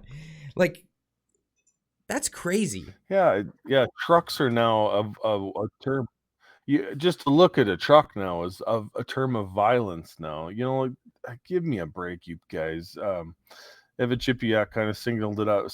She summed it up really well at her Fire and Ice episode in Calgary when she sat down with Jamie Soleil and Theo Fleury, and she said it's almost like the city of Ottawa is in a bubble, and everything just means they're just inside that little domain, and nothing can hurt them, and everything's all peaceful and quiet and love bugs, and just things like words can hurt them, and images can hurt them, and reality is a little bit different, I guess. There was no anger, there was no hatred, there was no nothing there. And the fact that they tried to portray that was a lie. I met with a lot of different people that would walk the streets, and citizens would come up to me and go, I just had to come down here and check this out for myself, seeing as the media was making it sound so horrible. And yeah, it was I never seen any hate. I honestly didn't. I never seen any hate.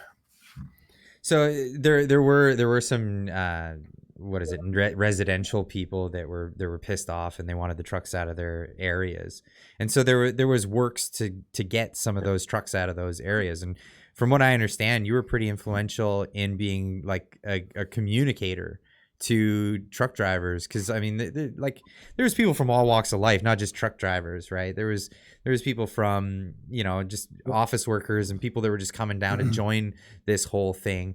But people would come to you because you're one of them. You're one of the tradesmen, and you just seem to have a way of communicating with people and getting people on board with being unified in a thing. How hard was that to pull off?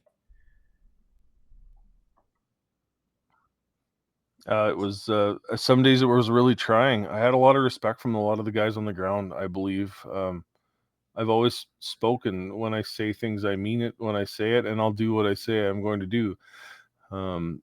I can tell you there was about 3 incidences where I almost wound up with a fist fight with a driver on the side of the road because he was blocking an emergency lane or something. Was it was something that happened, and it was like, hey, there's an entrance into this building or into an apartment building, and this building has 90-year-old people in it, and the ambulances can somewhat frequent this place. I need you to move your car in case somebody has troubles, and we won't want to have any issues with getting an ambulance in here. And I remember the one guy was like, no, I'm not moving. This is my chunk of ground. And he eventually moved, and nothing was ever done for a physical altercation, but it definitely came close more than once.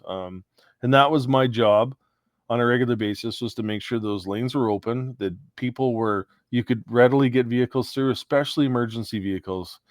On every intersection, we did our best, and I spent a lot of time running from one area of town to another area of town just to put fires out, to make sure things were looked after, make sure police were happy. And basically, I never had any issues with any law enforcement at all. Not even towards the end. When my arrest happened, it was all professional. The guys were good. I'm not going to say they weren't, other than spending a night in a cold, dark, drunk cell. I think, and Ottawa is pretty notorious for for not a good place to spend the night.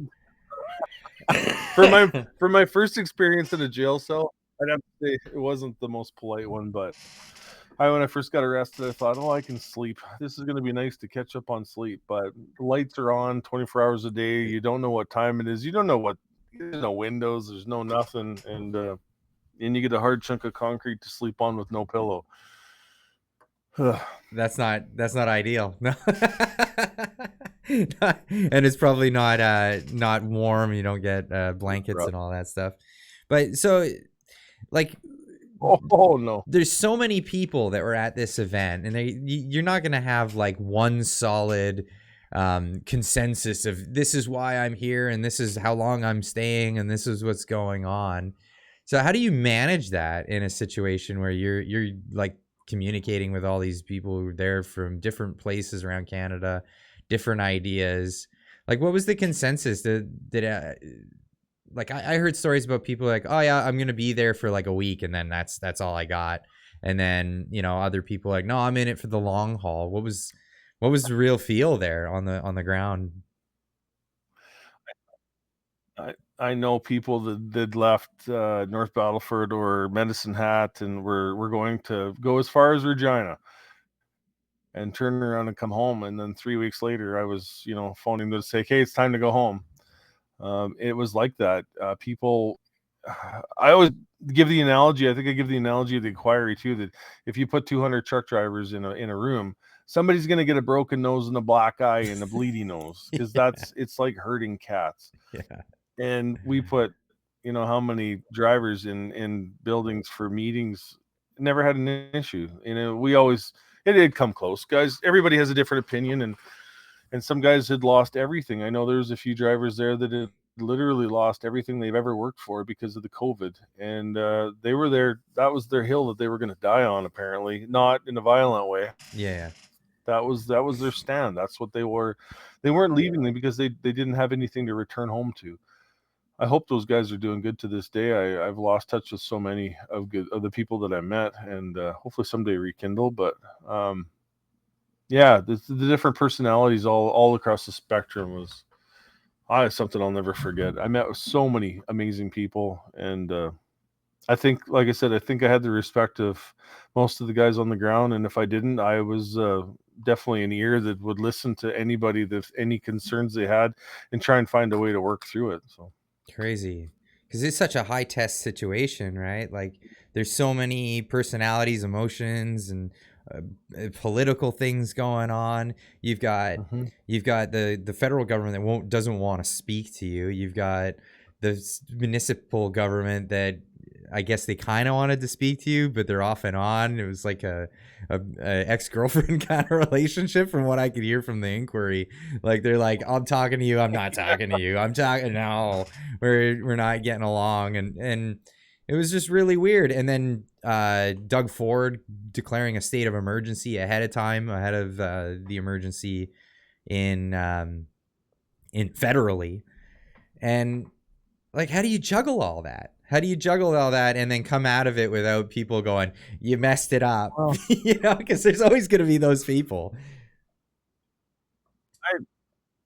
Yeah. Oh, regardless of there's going to be a critic no matter where you turn, no matter what you do or whatever choice you make. There's going to be somebody that's going to criticize you for not doing what they did. If I felt like it was a time that we had to see it through, and there was a chance that we'd have a conversation with the government and try and reverse some of the bullshit that'd gone on the last couple of years. I was willing to take that chance to have that conversation. And it didn't even have to be one of us at the table. It would have been an intermediate, somebody that was able to have a conversation for us if nobody from the government wanted to talk to anybody directly with the protesters. We had things set up. We had doctors. We had everybody who was there. ready to go for a conversation. And I think that was the most disheartening thing, is you've got that many people that have an issue, and you can't take the time out of your busy day in government to listen. Instead, you want to call everybody names from the House of Commons. I heard that a lot. That was pretty disheartening. But I remember watching that so much, and well, they had that narrative right from the beginning, and it's almost like they shot themselves in the foot, and then that the inevitability was, well, we gotta either they back down or we beat them up. Like that's what it felt like at the time, because like once they've said a thing, like it's kind of like being, and we've all been young dudes going to the bar or whatever, and if you say to some guy some loudmouth thing, well, what are you gonna do? Back down and apologize? Like that's not a situation that you're gonna see, and yeah, you're not gonna see that from the Prime Minister of Canada, who's called everybody involved anti-vaxxers, misogynist, racist, say they're walking around with Nazi flags and yada yada, all this stuff, and then turn around and go, okay, yeah, we'll negotiate with them, right? Like he labeled you guys is so far into a situation that like there was no negotiation from his perspective. Like as a leader, I mean, you're not him, so I mean, I'm not asking you, but like, how do you even just like navigate that situation? Because you guys, like the truckers, were all in as well. Yeah, well, and it goes back to that same thing. You want to lead your country by bringing people together. And obviously, if you have a great number of people that aren't happy, why would you not want to have a conversation with them? Even if you can't come to a compromise on it, at least you could have a conversation. But immediately he started calling people names and trying to do that divide. And then we find out through the inquiry and back channels, the Liberal government, that was their talking points in their narrative that they were going to push right from start was, let's divide, let's call them names, let's try and discredit them and make them out to be this evil entity. That Nazi flag, that's just so ironic that flag came out of the Chateau Laurier, which is the hotel that housed the majority of the police officers. That flag came out of that hotel and then immediately went back into that hotel with some photos. So never to be I seen don't know again, a single right? truck Never driver to be seen or ever, a single ever protester. Yeah. Yeah. So it's just funny. The cameras were waiting to take that photo. It was done like it was. I don't know. Like I said, I don't know a single truck driver that owns a Nazi flag or would bring it to the world's biggest and most peaceful protest in Canadian history. So it's just ludicrous to think that was anything that was other than a plant. I guarantee it was a plant. It was something that you look at what they did to us right from the start, try and label us as all the names, as if they wouldn't have tried that to finish the job off. It was my thoughts, my personal thoughts. Yeah, I mean, we've got no proof of it, but I mean, gut instinct would tell you. I mean, there was the Confederate flag guy that he came out and he was in full ski gear. I think I have a video of it. I could pop it up real quick, like just to give people an example of like how ridiculous this guy was out there. I got right. I've spent the majority of my life running truck. Let me pop this up. So this is the guy. This is the guy. He's out there trying to give his perspective. Like, really? Why is he the only guy that's got a full belly clava and sunglasses and what looks like brand new Carhartt full gear, giant gloves, and then this stupid Confederate flag? In the audio of the video, it's one guy is just saying, "There he is, get the hell out of here." Essentially, now he's going. Now he's gone. Now he's going. Now he's gone. See you later. We don't want you here. So at what point, I guess, would it come into where you pull his mask off so you can see what he actually looks like underneath there? But then what do you get there? Then they say you're violent and you're attacking. I know people. I've had my issues. Yeah, exactly. The government, that's what they wanted too. And I've seen that on so many instances where they wanted that January 6th insurrection. They wanted that so desperately because it was the only way they could paint themselves out of a corner that they've painted themselves into, right? Mm. I could see that bubbling day after day after day. And it was hard, you know, you kept pushing that with the drivers, just no matter what, peace, peace, peace, peace. I remember an ambulance had to come and help a person out of a truck, and it was a few blocks away from where we were, and it was cold, and the protesters thought that the police showed up to start moving vehicles, and in fact, the police were actually there to assist the ambulance to get this person out of there. And so the protesters kind of all piled in, and it was like, we got the reports. There's something happening down at Kent and wherever it was down a ways, and we went running, driving down as far as we could drive, and then ran the rest of the way to find a whole bunch of police officers surrounded by protesters, and they were singing "O Canada" and chanting "Join us." They weren't violent at all, but it was kind of, it put the police officers in a bad spot because they were surrounded by protesters, and even though they were singing good songs and saying, you know, nice things, it was still it was a powder keg. And so we diffused it quite quickly, and got everybody back on where they should have been, and don't go down that road. But that's the kind of stuff we dealt with on a daily basis all the time. It was definitely, it was a never-ending job. I It was bet. busy. I bet. That's insane. There's just so much to deal with. And like I work in a small shop with a group of people, and it's you know, everybody's got their egos and how they behave. And to imagine taking about that many tradespeople and putting them in one small place all together with their own idea of how this is all gonna go down and how it's gonna play out.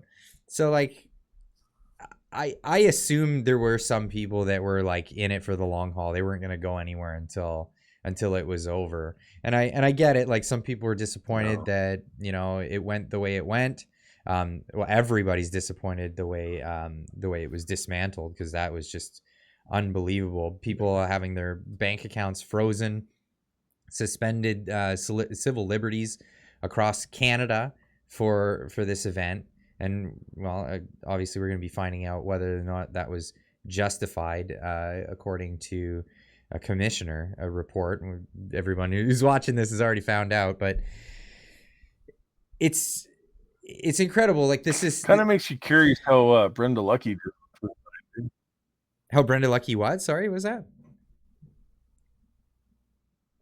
Resign. It's just kind of curious how the timing on all this is, and Brenda Lucky all of a sudden retires or resigns here. She's out of the wool work here. Yeah, well, I don't know if like, so we're talking in the past, and we don't know where that goes, and what's going to happen with that, and who knows if we ever will. And that's the crappy thing about this secrecy and stuff in government, is that a lot of things we'll never get to the bottom of. And I don't know, I just feel like, because of what we've experienced over the past year, I used to think that there was possibility for like conspiracies to get together and people to conspire and be real sneaky and do stuff. I think it's super sloppy. The reality of the situation is nobody knows what's going on. They're flying by the seat of their pants, and there's a lot of corruption, but it's like, it's corruption just to cover up the corruption that happened before, and they're just doing their best to just cover it all up, and they're slapping mud on the whole thing, hoping that nobody will notice what's underneath. It's really gross. It really is. 100%. And it's not getting any easier to cover it up the last while. People are opening their eyes to it. I commonly run into people on a regular basis that say, you know, you opened my eyes to what's been going on here, and thank you for that. There's a lot, I like the messages that I get on a regular basis, and if you can just wake one person up every day, or at least get them to start looking around and saying, hey, something isn't right here. We need to pay attention to this. Yeah. It's insane. It's insane. You guys had so much support across Canada during this whole event, and I mean, it went huge. It went massive overnight. The GiveSend, or the GoFundMe, went viral. That was the first thing that people noticed. That drew a lot of attention to a lot of people. Holy cow! What, $10 million in a couple of days, and then that that got pulled. The government cut that one off, and then Give Send Go came about, and then you raised what, $12 million. That didn't make for $24 million. Yeah, about $12 million. But it, it made for only. So explain that. Like not a lot of it ended up going into this escrow account that is assigned for whatever the case afterwards, right? Yeah, so the original GoFundMe had hit $10 million, and then the fight was on for GoFundMe to release that. And we found out back channels later on that the City Police or Ontario government was working with GoFundMe to have us shut down, and were successful eventually. But before that time, $1 million was let go to us into a private bank account with Miss Leach's name on it, which then Tamara made me a signee so I could see our bank accounts were joined. So there was full transparency. Tamara's biggest worry in the world was somebody would think that she took our scent. Like, that's how proper this girl is. So there was $1 million raised there into the bank account. Then GoFundMe was shut down, closed. And then GoFundMe wanted to then donate that $9 million to a charity of their choice and not give it back to the people that donated it. So with a little bit of fun on social media and Chris doing some trolling, we were able to put some pressure on GoFundMe to release the money back to the people. So that $9 million went back to the people that donated it. So if anybody's out there listening to this right now and didn't get their money back from the GoFundMe account, then that money was part of that $1 million. So Tamara had about $1.4 million in a bank account. 400,000 were roughly e-transfers to the cause. And then Give Send Go started. And Give Send Go got to about $9 million American before it was shut down, before Ontario put the general, was it the Ottawa or Ontario Attorney General filed suit and froze the money. So therefore, Jacob Wells and his sister, very, very beautiful people, decided to then give the money back to the people in just so that the government didn't get their hands on it in the seizures. So after that, we realized that there was about $3.4 million that was trapped in a Canadian company called Stripe. And that is the payment processing company that takes money out of your bank account and puts it in Give Send Goes until they release it to the people. That money was trapped there. So that was also part of the forfeiture too then. So then $1.4 million, there was about $600,000 in Adopt a Trucker. That would be Chris Guerra's money that he used for Adopt a Trucker programs for putting people up in the city. So all in all, there's about $5.3 million sitting in escrow right now. It is all under court watch. There is a $400 million lawsuit on us from citizens of Ottawa through Paul Champ, a lawyer in Ottawa. $400 million. That has a suit against us right now. the absurd numbers that they come up with. So it's like $400 million worth of couldn't sleep because of Hong Kong. Like, that's really the God. Yeah. I was in downtown Ottawa too, and I slept a lot.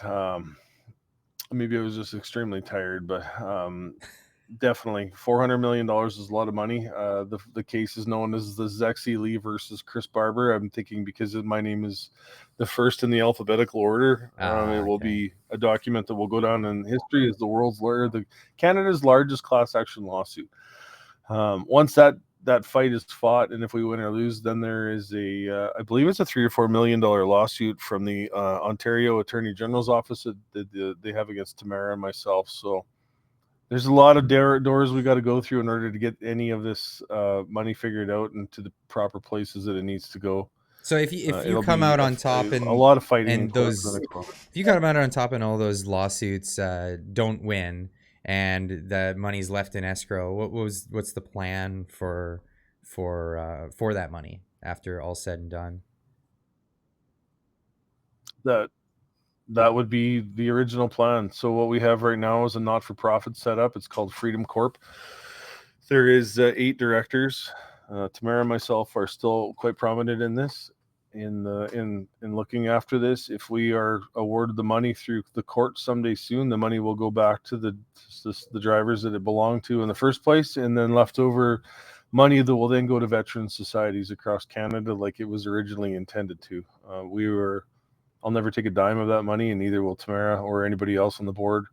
It goes to the people that it was meant to go to right from the start. And now it's just a fight of trying to get it into our control again so it can go to the places it needs to go. So, but that's the highest priority, is to make sure it goes to the people that it needed to go to from the start. So it wasn't intended to be sitting in an escrow account right now. And we'll fight until the end to make sure it goes to where it belongs. So it's a vetting process to make sure the truckers who say that they're deserving of some reimbursement. How does that work? That sounds like a nightmare. Yeah, it will be. It'll be tied up in court for quite some time now, I guess.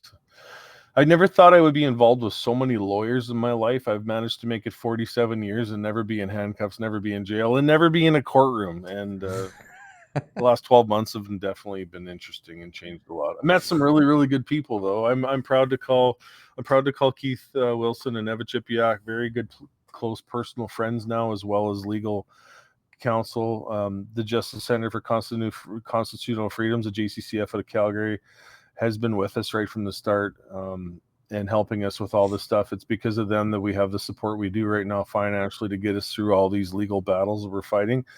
And make sure to give the shout out to those guys. And then they were the reason why Keith and Eva were involved in the first place. So very thankful for these people that I've met in the last 12 months. Very, very, very thankful. Yeah, so I mean, I'm not going to get off the hook if I don't ask about there was $450,000 that was requested for legal fees for the inquiry process. What happened there? Yeah, so that was a tricky one. So what we were faced up against was basically two lawyers, Keith Wilson, Eva Chipiak, being representatives for Freedom Corp, and going to the inquiry where we have, I believe the number was 53 government lawyers coming after us. I mean, they picked us to pieces, anything they could pick apart, social media posts, just to demonize us, whatever they could do. And their whole case was to make us look bad and to win the inquiry and be justified in enacting the Emergencies Act. So that's some pretty big pressure. We've got 7 weeks of trial. That means, and then to top it off, the inquiry calls Mr. Keith Wilson as a witness. So we're down to Mrs. Eva Chipiak being our only counsel to defend us at the Public Emergencies Inquiry against all these other government agencies, including the police agencies and everything else. So Eva's a very, very talented lawyer, very, very talented lawyer, but I don't know if she was quite up against hitting the 50-some lawyers and all the stuff she was going to go through to represent us. So we were able to bring on Brenda Miller and Bathsheba to represent us with it. I think they did an amazing job, but with that comes a lot of cost, and these people can't afford to do this stuff for nothing. There was money in the escrow. The escrow is gaining interest on a daily basis, so it's not like it wasn't worth a shot. We put in a request to see if we could have $450,000 released to help us with some of the government, with the aid to get out there, to get the apartments, the accommodations. And it was a lot of work. You said a little while ago in this chat that the government would dump hundreds of documents on the lawyers every night, and I witnessed that firsthand. Every single night. Do you want to see frustration bubble through when you're sitting in an apartment or hotel room with 4 or 5 lawyers, and they've got legal aids, and we're trying to cipher through hundreds of documents every night to keep up with what the government was dumping at us for the pure enjoyment of trying to flood them with information. And they did a really successful job of doing that. That was I commend these guys. They had the world on their shoulders, and they held it up quite well. We were denied the $450,000, and it would have went into like a legal pot to help out with the inquiry. But then after that too, we have motions going forward in the lawsuit thing that are going to end up costing Freedom Corp a lot of money that is not covered right now through the JCCF. So it would have been nice to have some sort of a pot there that we could draw from for legal help, and that's what it was intended for. We did a poll on the Freedom Corp Facebook page a little while ago. We asked the general public what what they wanted to see the money to go to. Would it be back to the drivers? Would it be to the drivers, to the legal funds to help things moving forward? And 92% of people that took part in the survey said that they wanted that money to go back to legal help as well as to the truckers and to the veterans. So we were within our rights to ask for that. We lost that. You didn't get I it know though. there's a few You people didn't right get now it, and that then you ended up raising we didn't money get it. in other No. ways. So we made it through it. That's What happened was rough. we ended That's up so rough, asking the though. inquiry for a little bit of assistance. Yeah, it was. But you know, with a lot of hard lessons in the last 12 months, and that's just one of them. So we did well. I believe the lawyers did an amazing job in Ottawa. They got the story out. We were all able to tell our truth, and so that was what they were there for. What a thing to have to go through, all because of a bug that ended up being not as bad as anybody thought it might have been. You know, from this. And already today I've got news reports talking about the next pandemic. You know, this is what they're talking about already in the news. Yeah. New avian flu, something of another.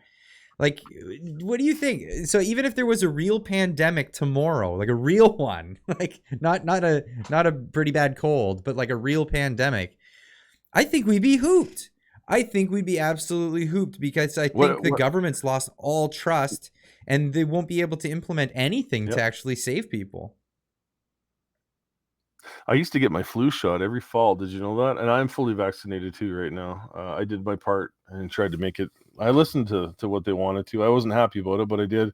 I used to go for my flu shot every fall. I question the flu shot now because of the stories I'm hearing and the fact that I don't trust my government and what they're putting in this stuff anymore.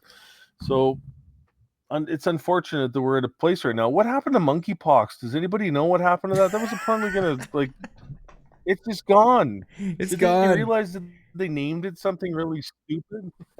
Well, gone. yeah, when it came from monkeys, but it turns out that like I think the only spread was happening in like gay men communities. And it became that thing where like it was largely just gay men that were getting it, and the narrative just didn't work out for the news, so they just dropped it entirely. It probably still is out there. There was a vaccine and everything. Oh yeah, the vaccine was there, ready, available. They were like there was people out there that got the monkey shock pox, even though they had zero chance of getting it, and that goes back into the whole, you know, the government not being truthful with you and telling you the full side of the story. Exactly. And that's what a lot of people are worried about now, and that's like, if there was a real pandemic, that's the fear is that no one's going to believe them. No one's going to believe them at all. We saw I didn't even know this. Did you know that there's a stat that 1 million Canadians have moved to Florida? 1 million Canadians. I wouldn't doubt it. I know a lot of people that are leaving the country, and if this digital ID comes in through the healthcare system, I know a lot of people that are pulling the pin and leaving anyway. That's crazy. I don't think we're to that point yet. Yeah, isn't it? This is my home. I was born and raised here. My family's farmed on this house that I'm in right now was built by my grandfather in the 50s. Not the house upstairs. I'm in the basement. I put a new basement underneath it. I'm on the dirt that my great grandfather homesteaded on in 1905. I'm not about to give this up. Wow, that's crazy. Just to think of all that history, and then people are just uprooting and going. I mean, what do you do? What do you do except, you know, there are people that are staying back and they're trying to fight. But there are some people that are like, no, I'm just gonna go. But then what happens? You move to Florida, and then what if this whole woke? I mean, it feels like a zombie apocalypse. I mean, the whole analogy for a number of years has been a zombie apocalypse.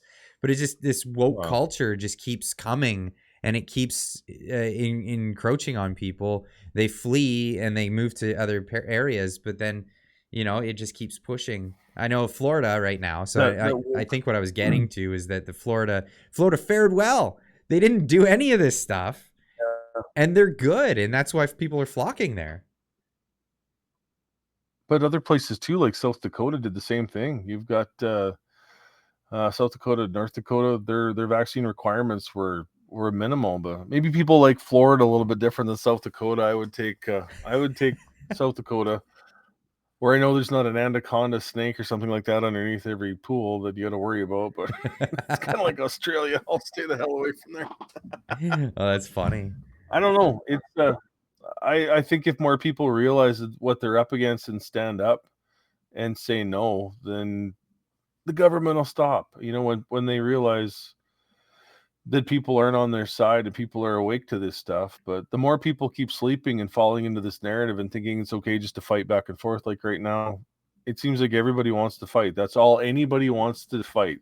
Whether you're on the left or the right, it seems just everybody's angry and everybody has an opinion and nobody wants to listen. And when is that going to stop? I mean, no wonder the government's winning right now. Look at us. Well, I think every like century or so, you have this big political movement that, or a big like upset that gets everybody to rethink how society is supposed to be structured entirely. I think ours is similar to, 100 years ago with the Industrial Revolution. And I don't mean to sound like Klaus Schwab or something like that, but it ties a lot into that. So we're going through a restructuring of society. And here comes the utopians. Here comes these people that have these awful ideas that realistically won't work at the end of the day, and it'll cause a lot of harm if the ideas are implemented.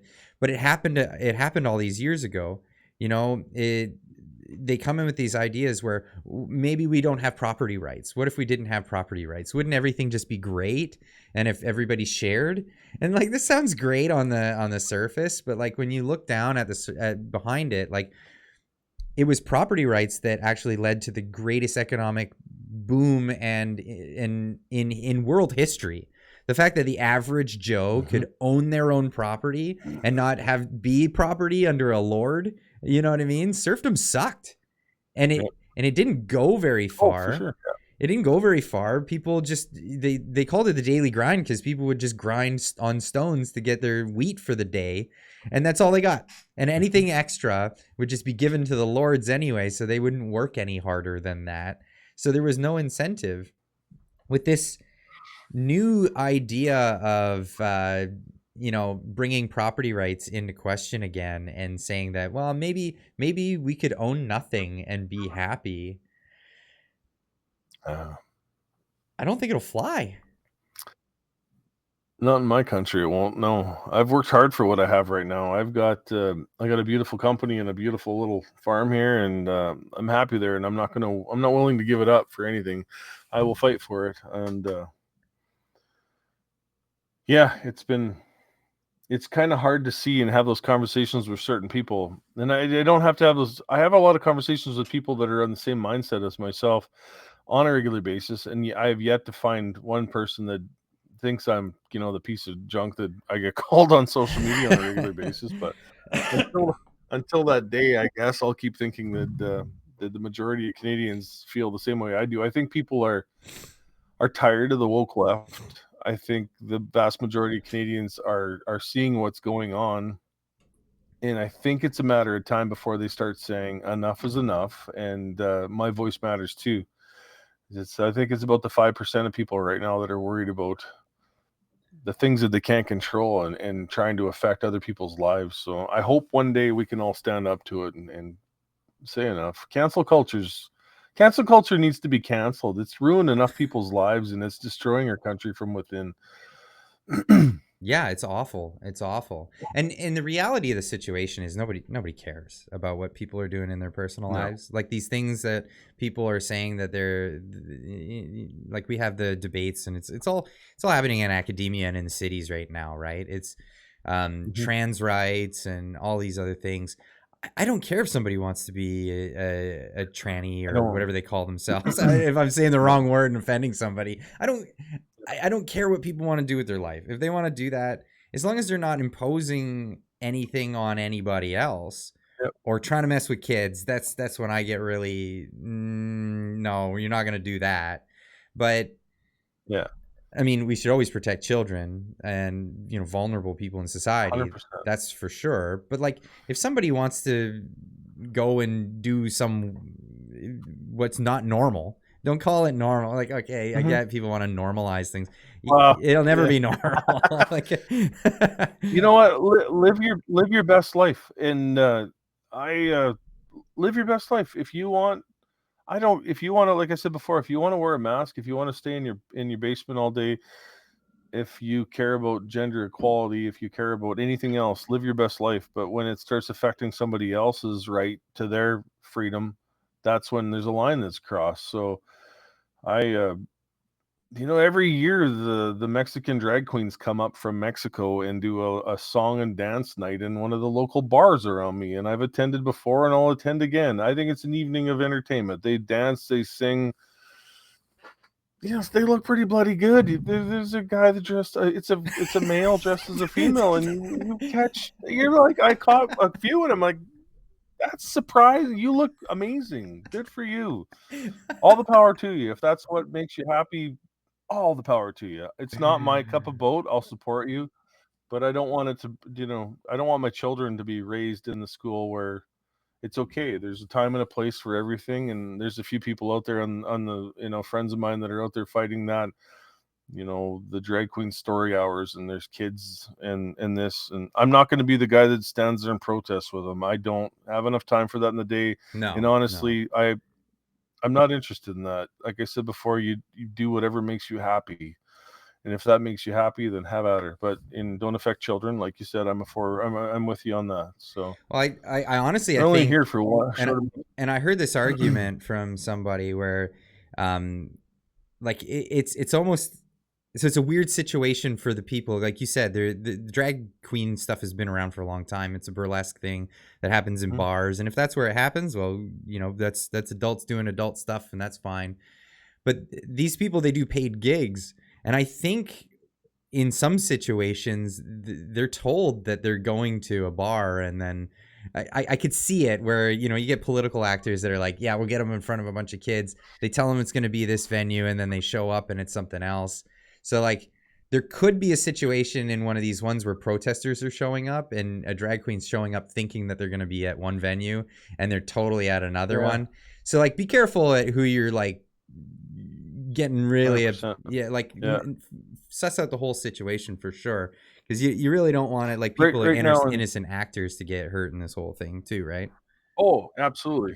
Right now, we've got an issue in the city of Saskatoon. Apparently, judging by our local radio station, that there's a male that's I guess a well-built male. He's a bodybuilder kind of guy that is known to go into the females' bathrooms in a lot of the pools, and he's naked, and there's something wrong here, and he's using this excuse that it's okay for him to do this, and there's children in there, and that's not right. I wouldn't allow that if it was my child. I have two children, a boy and a daughter. And I had a hard time changing my daughter's diaper when she was an infant because I knew that she was a female and I was a male. And that was something I had to psychologically get over in order to do that. I would never allow another male in the same washroom as my daughter. I would protect that. And being a sexual abuse survivor at childhood, that messed me up a little bit going through that myself. So I was a little more eerie, a little more protective. Right. And I still am to this day. So there's certain times when people take that too far. And in Saskatoon right now, that person is taking it too far, and he's causing quite the controversy. Well, yeah, like you said, people are weary, and for good reason. And I don't understand the problem of, I know where this is leading, because I've seen it at new businesses that have been popping around in my town. Is they'll put up two washrooms, and it just says whoever or whatever on the door. Really? And they're single person washrooms. There's no like shared washrooms anymore going in new buildings. And that's the approach that people are taking to it, because at the end of the day, people just don't want to be bullied by people. And this is what it is. I think there's cry bullies out there. There's people that genuinely, like, I think in the past, there's been like serious discrimination against people.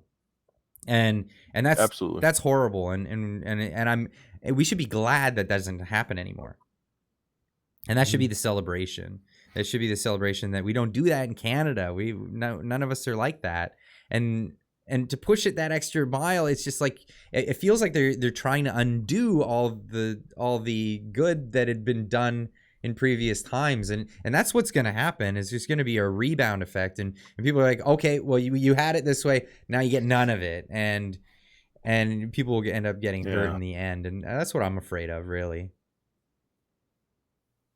It seems like no matter what, the squeaky wheel gets the grease, right? And I remember when I was in school, 30 years ago, something like that, there was a couple guys in there that we knew that they were gay, and nobody ever, I don't know if anybody ever bullied them. I know I sure as hell didn't.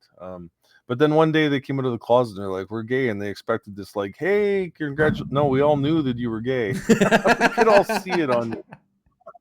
Congratulations for coming out of the closet, but you were never bullied. Not that I know that you were ever bullied. I would have never condoned that, but it's funny. It's just a different era now, eh? Yeah, it's totally different. But it's funny you use the analogy of the squeaky wheel gets the grease, but sometimes the squeaky wheel gets replaced. And that's really what people need to realize in these situations. When you push too far, you alienate yourself from society. Like, I know if somebody comes into our shop or whatever, and maybe my boss doesn't run that way, I don't know. But if someone drops off a resume and they've got all the telltale signs that they're going to be a problem in the workplace, they're just not going to get a call back. You know what I mean? You show up in an interview, even say you make the interview, and you're like, my pronouns are this, and I'm going to be a difficult situation for you and potential lawsuit. Well, people are like, I don't know, I'm going to weigh my odds and see what else is out there in the hiring pool, right? Like, they're getting more bold, and I seen it today on TikTok. I like to do my rounds on my TikTok, and I seen a entitled white liberal. I think she's a female, but she calls herself a him, her. I don't know what the pronouns are, but she actually called an African American man a racist and told him he didn't know what race was. I thought you have, and then he misgendered her accidentally, and the fight was on. And I thought, this is where we're at in this world right now, where an entitled white liberal person is telling an African American person that he's a racist. Are you kidding me? Like, bold, very bold. that tells me that we got something to celebrate. That there's nothing really to complain about. We've got it so good. We're such a tolerant society that the intolerant people. We are. Yeah, the intolerant people are the ones that are claiming tolerance, and that all these people are in a bad way. And I think we should be celebrating that. Absolutely. We should be, yeah. I've often told a lot of people in the last 12 months, I don't know if anybody's grown any more than myself. It would be me. I've learned a lot in the last 12 months, and tolerance is one thing, and accepting people that you don't agree with on a regular basis is another thing. You can have a conversation. You don't need to hate each other. I see a lot of hate right now on the left, and it's directed directly at the people on the right, and they are vulgar and canceling and doxing and whatever it may be to try and get their point across. They're ruthless. And they're pointing their fingers at us saying, hey, you're a racist, you're a misogynist, and you're full of hate. But then they go and do the exact same thing themselves. It's kind of like pot calling the kettle black. But you'd have to define what is right, because, like, for example, I don't even think I'm really that much on the right. I think I'm somewhere in the center. Like, I'm fiscally conservative. I'm pretty socially liberal. I think everybody, I kind of sit on that side of things. I'd rather not waste all our money on stuff, So I mean, I think that's pretty centered, pretty down the middle. But these people on the far left, and that's what they are. They're crazy far left. They'll shout at you, telling you that you're alt-right, just like Freedom. This is the CBC. Saying freedom is a rallying cry for far right white supremacy. It's crazy. Yeah. It's crazy. I've never met a white supremacist. Like, I've never met one, and I've been around the block. I have been around the block, but I've spent a lot of time traveling throughout North America, and I have met white supremacists. I've met KKK members. I unloaded in a town years ago. This was in general freight days when I was on a flatbed and working for another company, and I delivered in some town in Kentucky. It was home quarters to the KKK, and I didn't like the way they treated people of color. I've seen that all over the place, I guess. I've seen it firsthand. I've never liked it. I've never appreciated it. It's something that doesn't belong in society anymore. That's, I guess, something with my career, spending all this time running all over North America. I've seen, this country from one side to another. I've seen the good of it, and I've also seen the bad of it. But it's definitely given me a good life experience. I can tell you that. That's something else. I've never experienced anything like that. Like the worst I ever got was when I lived in Japan. What was it? And I'm not saying this is bad. People would. There's this stereotype in Japan where people live there long enough that they just start bitching, right? They start complaining about stuff. So they'll say like, "Oh, they treat me different because I'm a white guy or whatever." But they treat you well. Actually, they treat you well. They actually let you get away with more stuff than they let anybody else get away with. And I always thought of it as like kind of a joke that people are always looking for an excuse to like feel like they're being hated on, even in situations that they aren't. So, but like you're saying that there's situations where that actually does happen, and that's terrible. That's terrible. I've seen that personally. Yeah, I have physically seen that, but that's just part of the world. That's kind of the experience, it's in educating people too, and it's something that I've seen that firsthand, and I don't like the way it is. So you just don't choose to live that way, right? And well, I'm glad that's not part of our culture. I can tell you that some of the best people I've met have been in the deep United States, and African American guys, when they find out that you're Canadian, and they know that there's no racism there, I've felt very comfortable in a lot of the places in the deep South where I never had to worry about anything, and always had a good experience. I haven't had a bad one. Oh, that's interesting. So some people they'll recognize, oh, you're Canadian, so they don't think that there is racism there. Yeah, they just know Canadians are peaceful, free loving people, I guess. And if you're a Canadian and you open your mouth in the deep South, they know the minute you start talking that you're not from, the southern U.S. yeah. Something about dropping the A's and all of that. Saying sorry about everything. Yeah. There's a lot of stereotypes about us up here, but no, it's great. Yeah. It's great. And I'm proud of the culture that we have, and I feel it as an insult lately. Some of the rhetoric that they've been throwing out and saying that Canada doesn't have a culture, Canada doesn't have this stuff. We clearly definitely have a culture.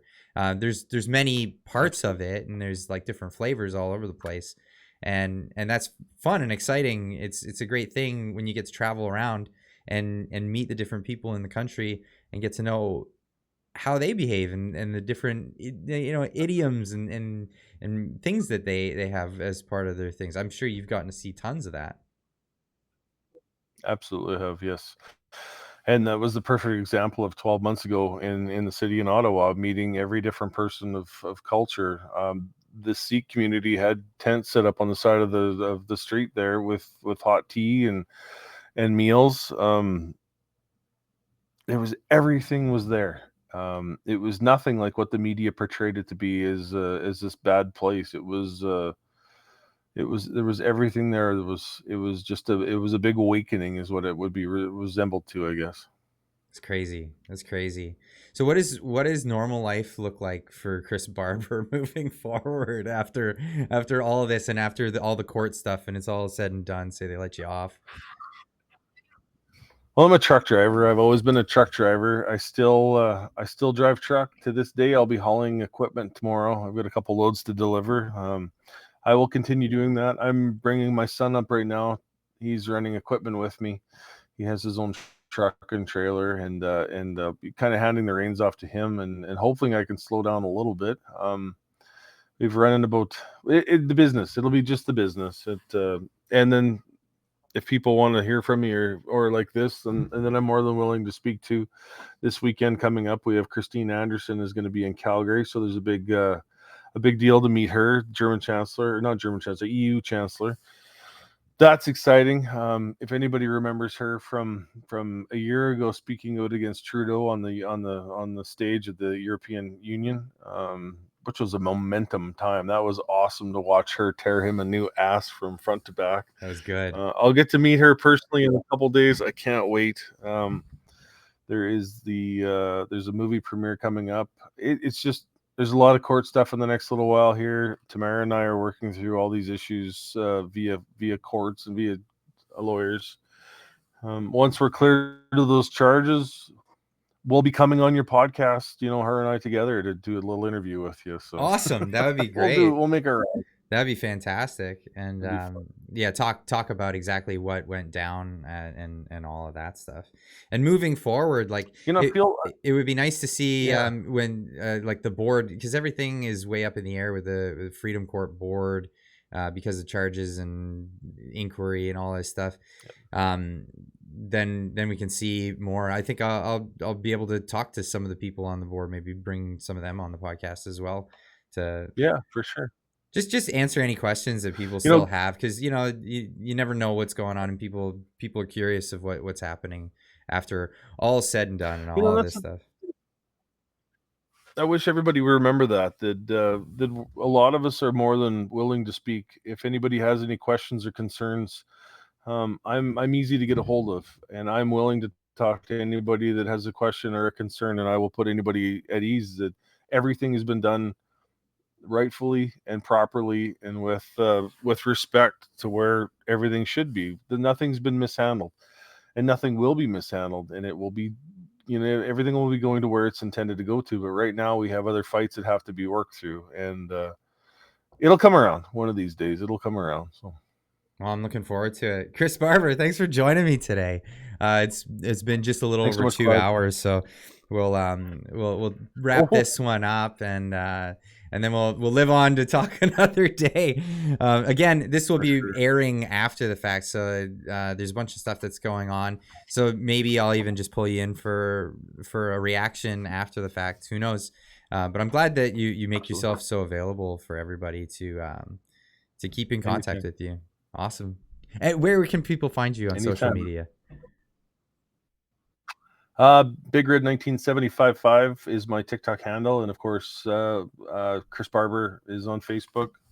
I try to add anybody back that I can. I think I'm at my limit on Facebook here. I'm trying to keep the trolls under control on Facebook, so I have that as just friends only.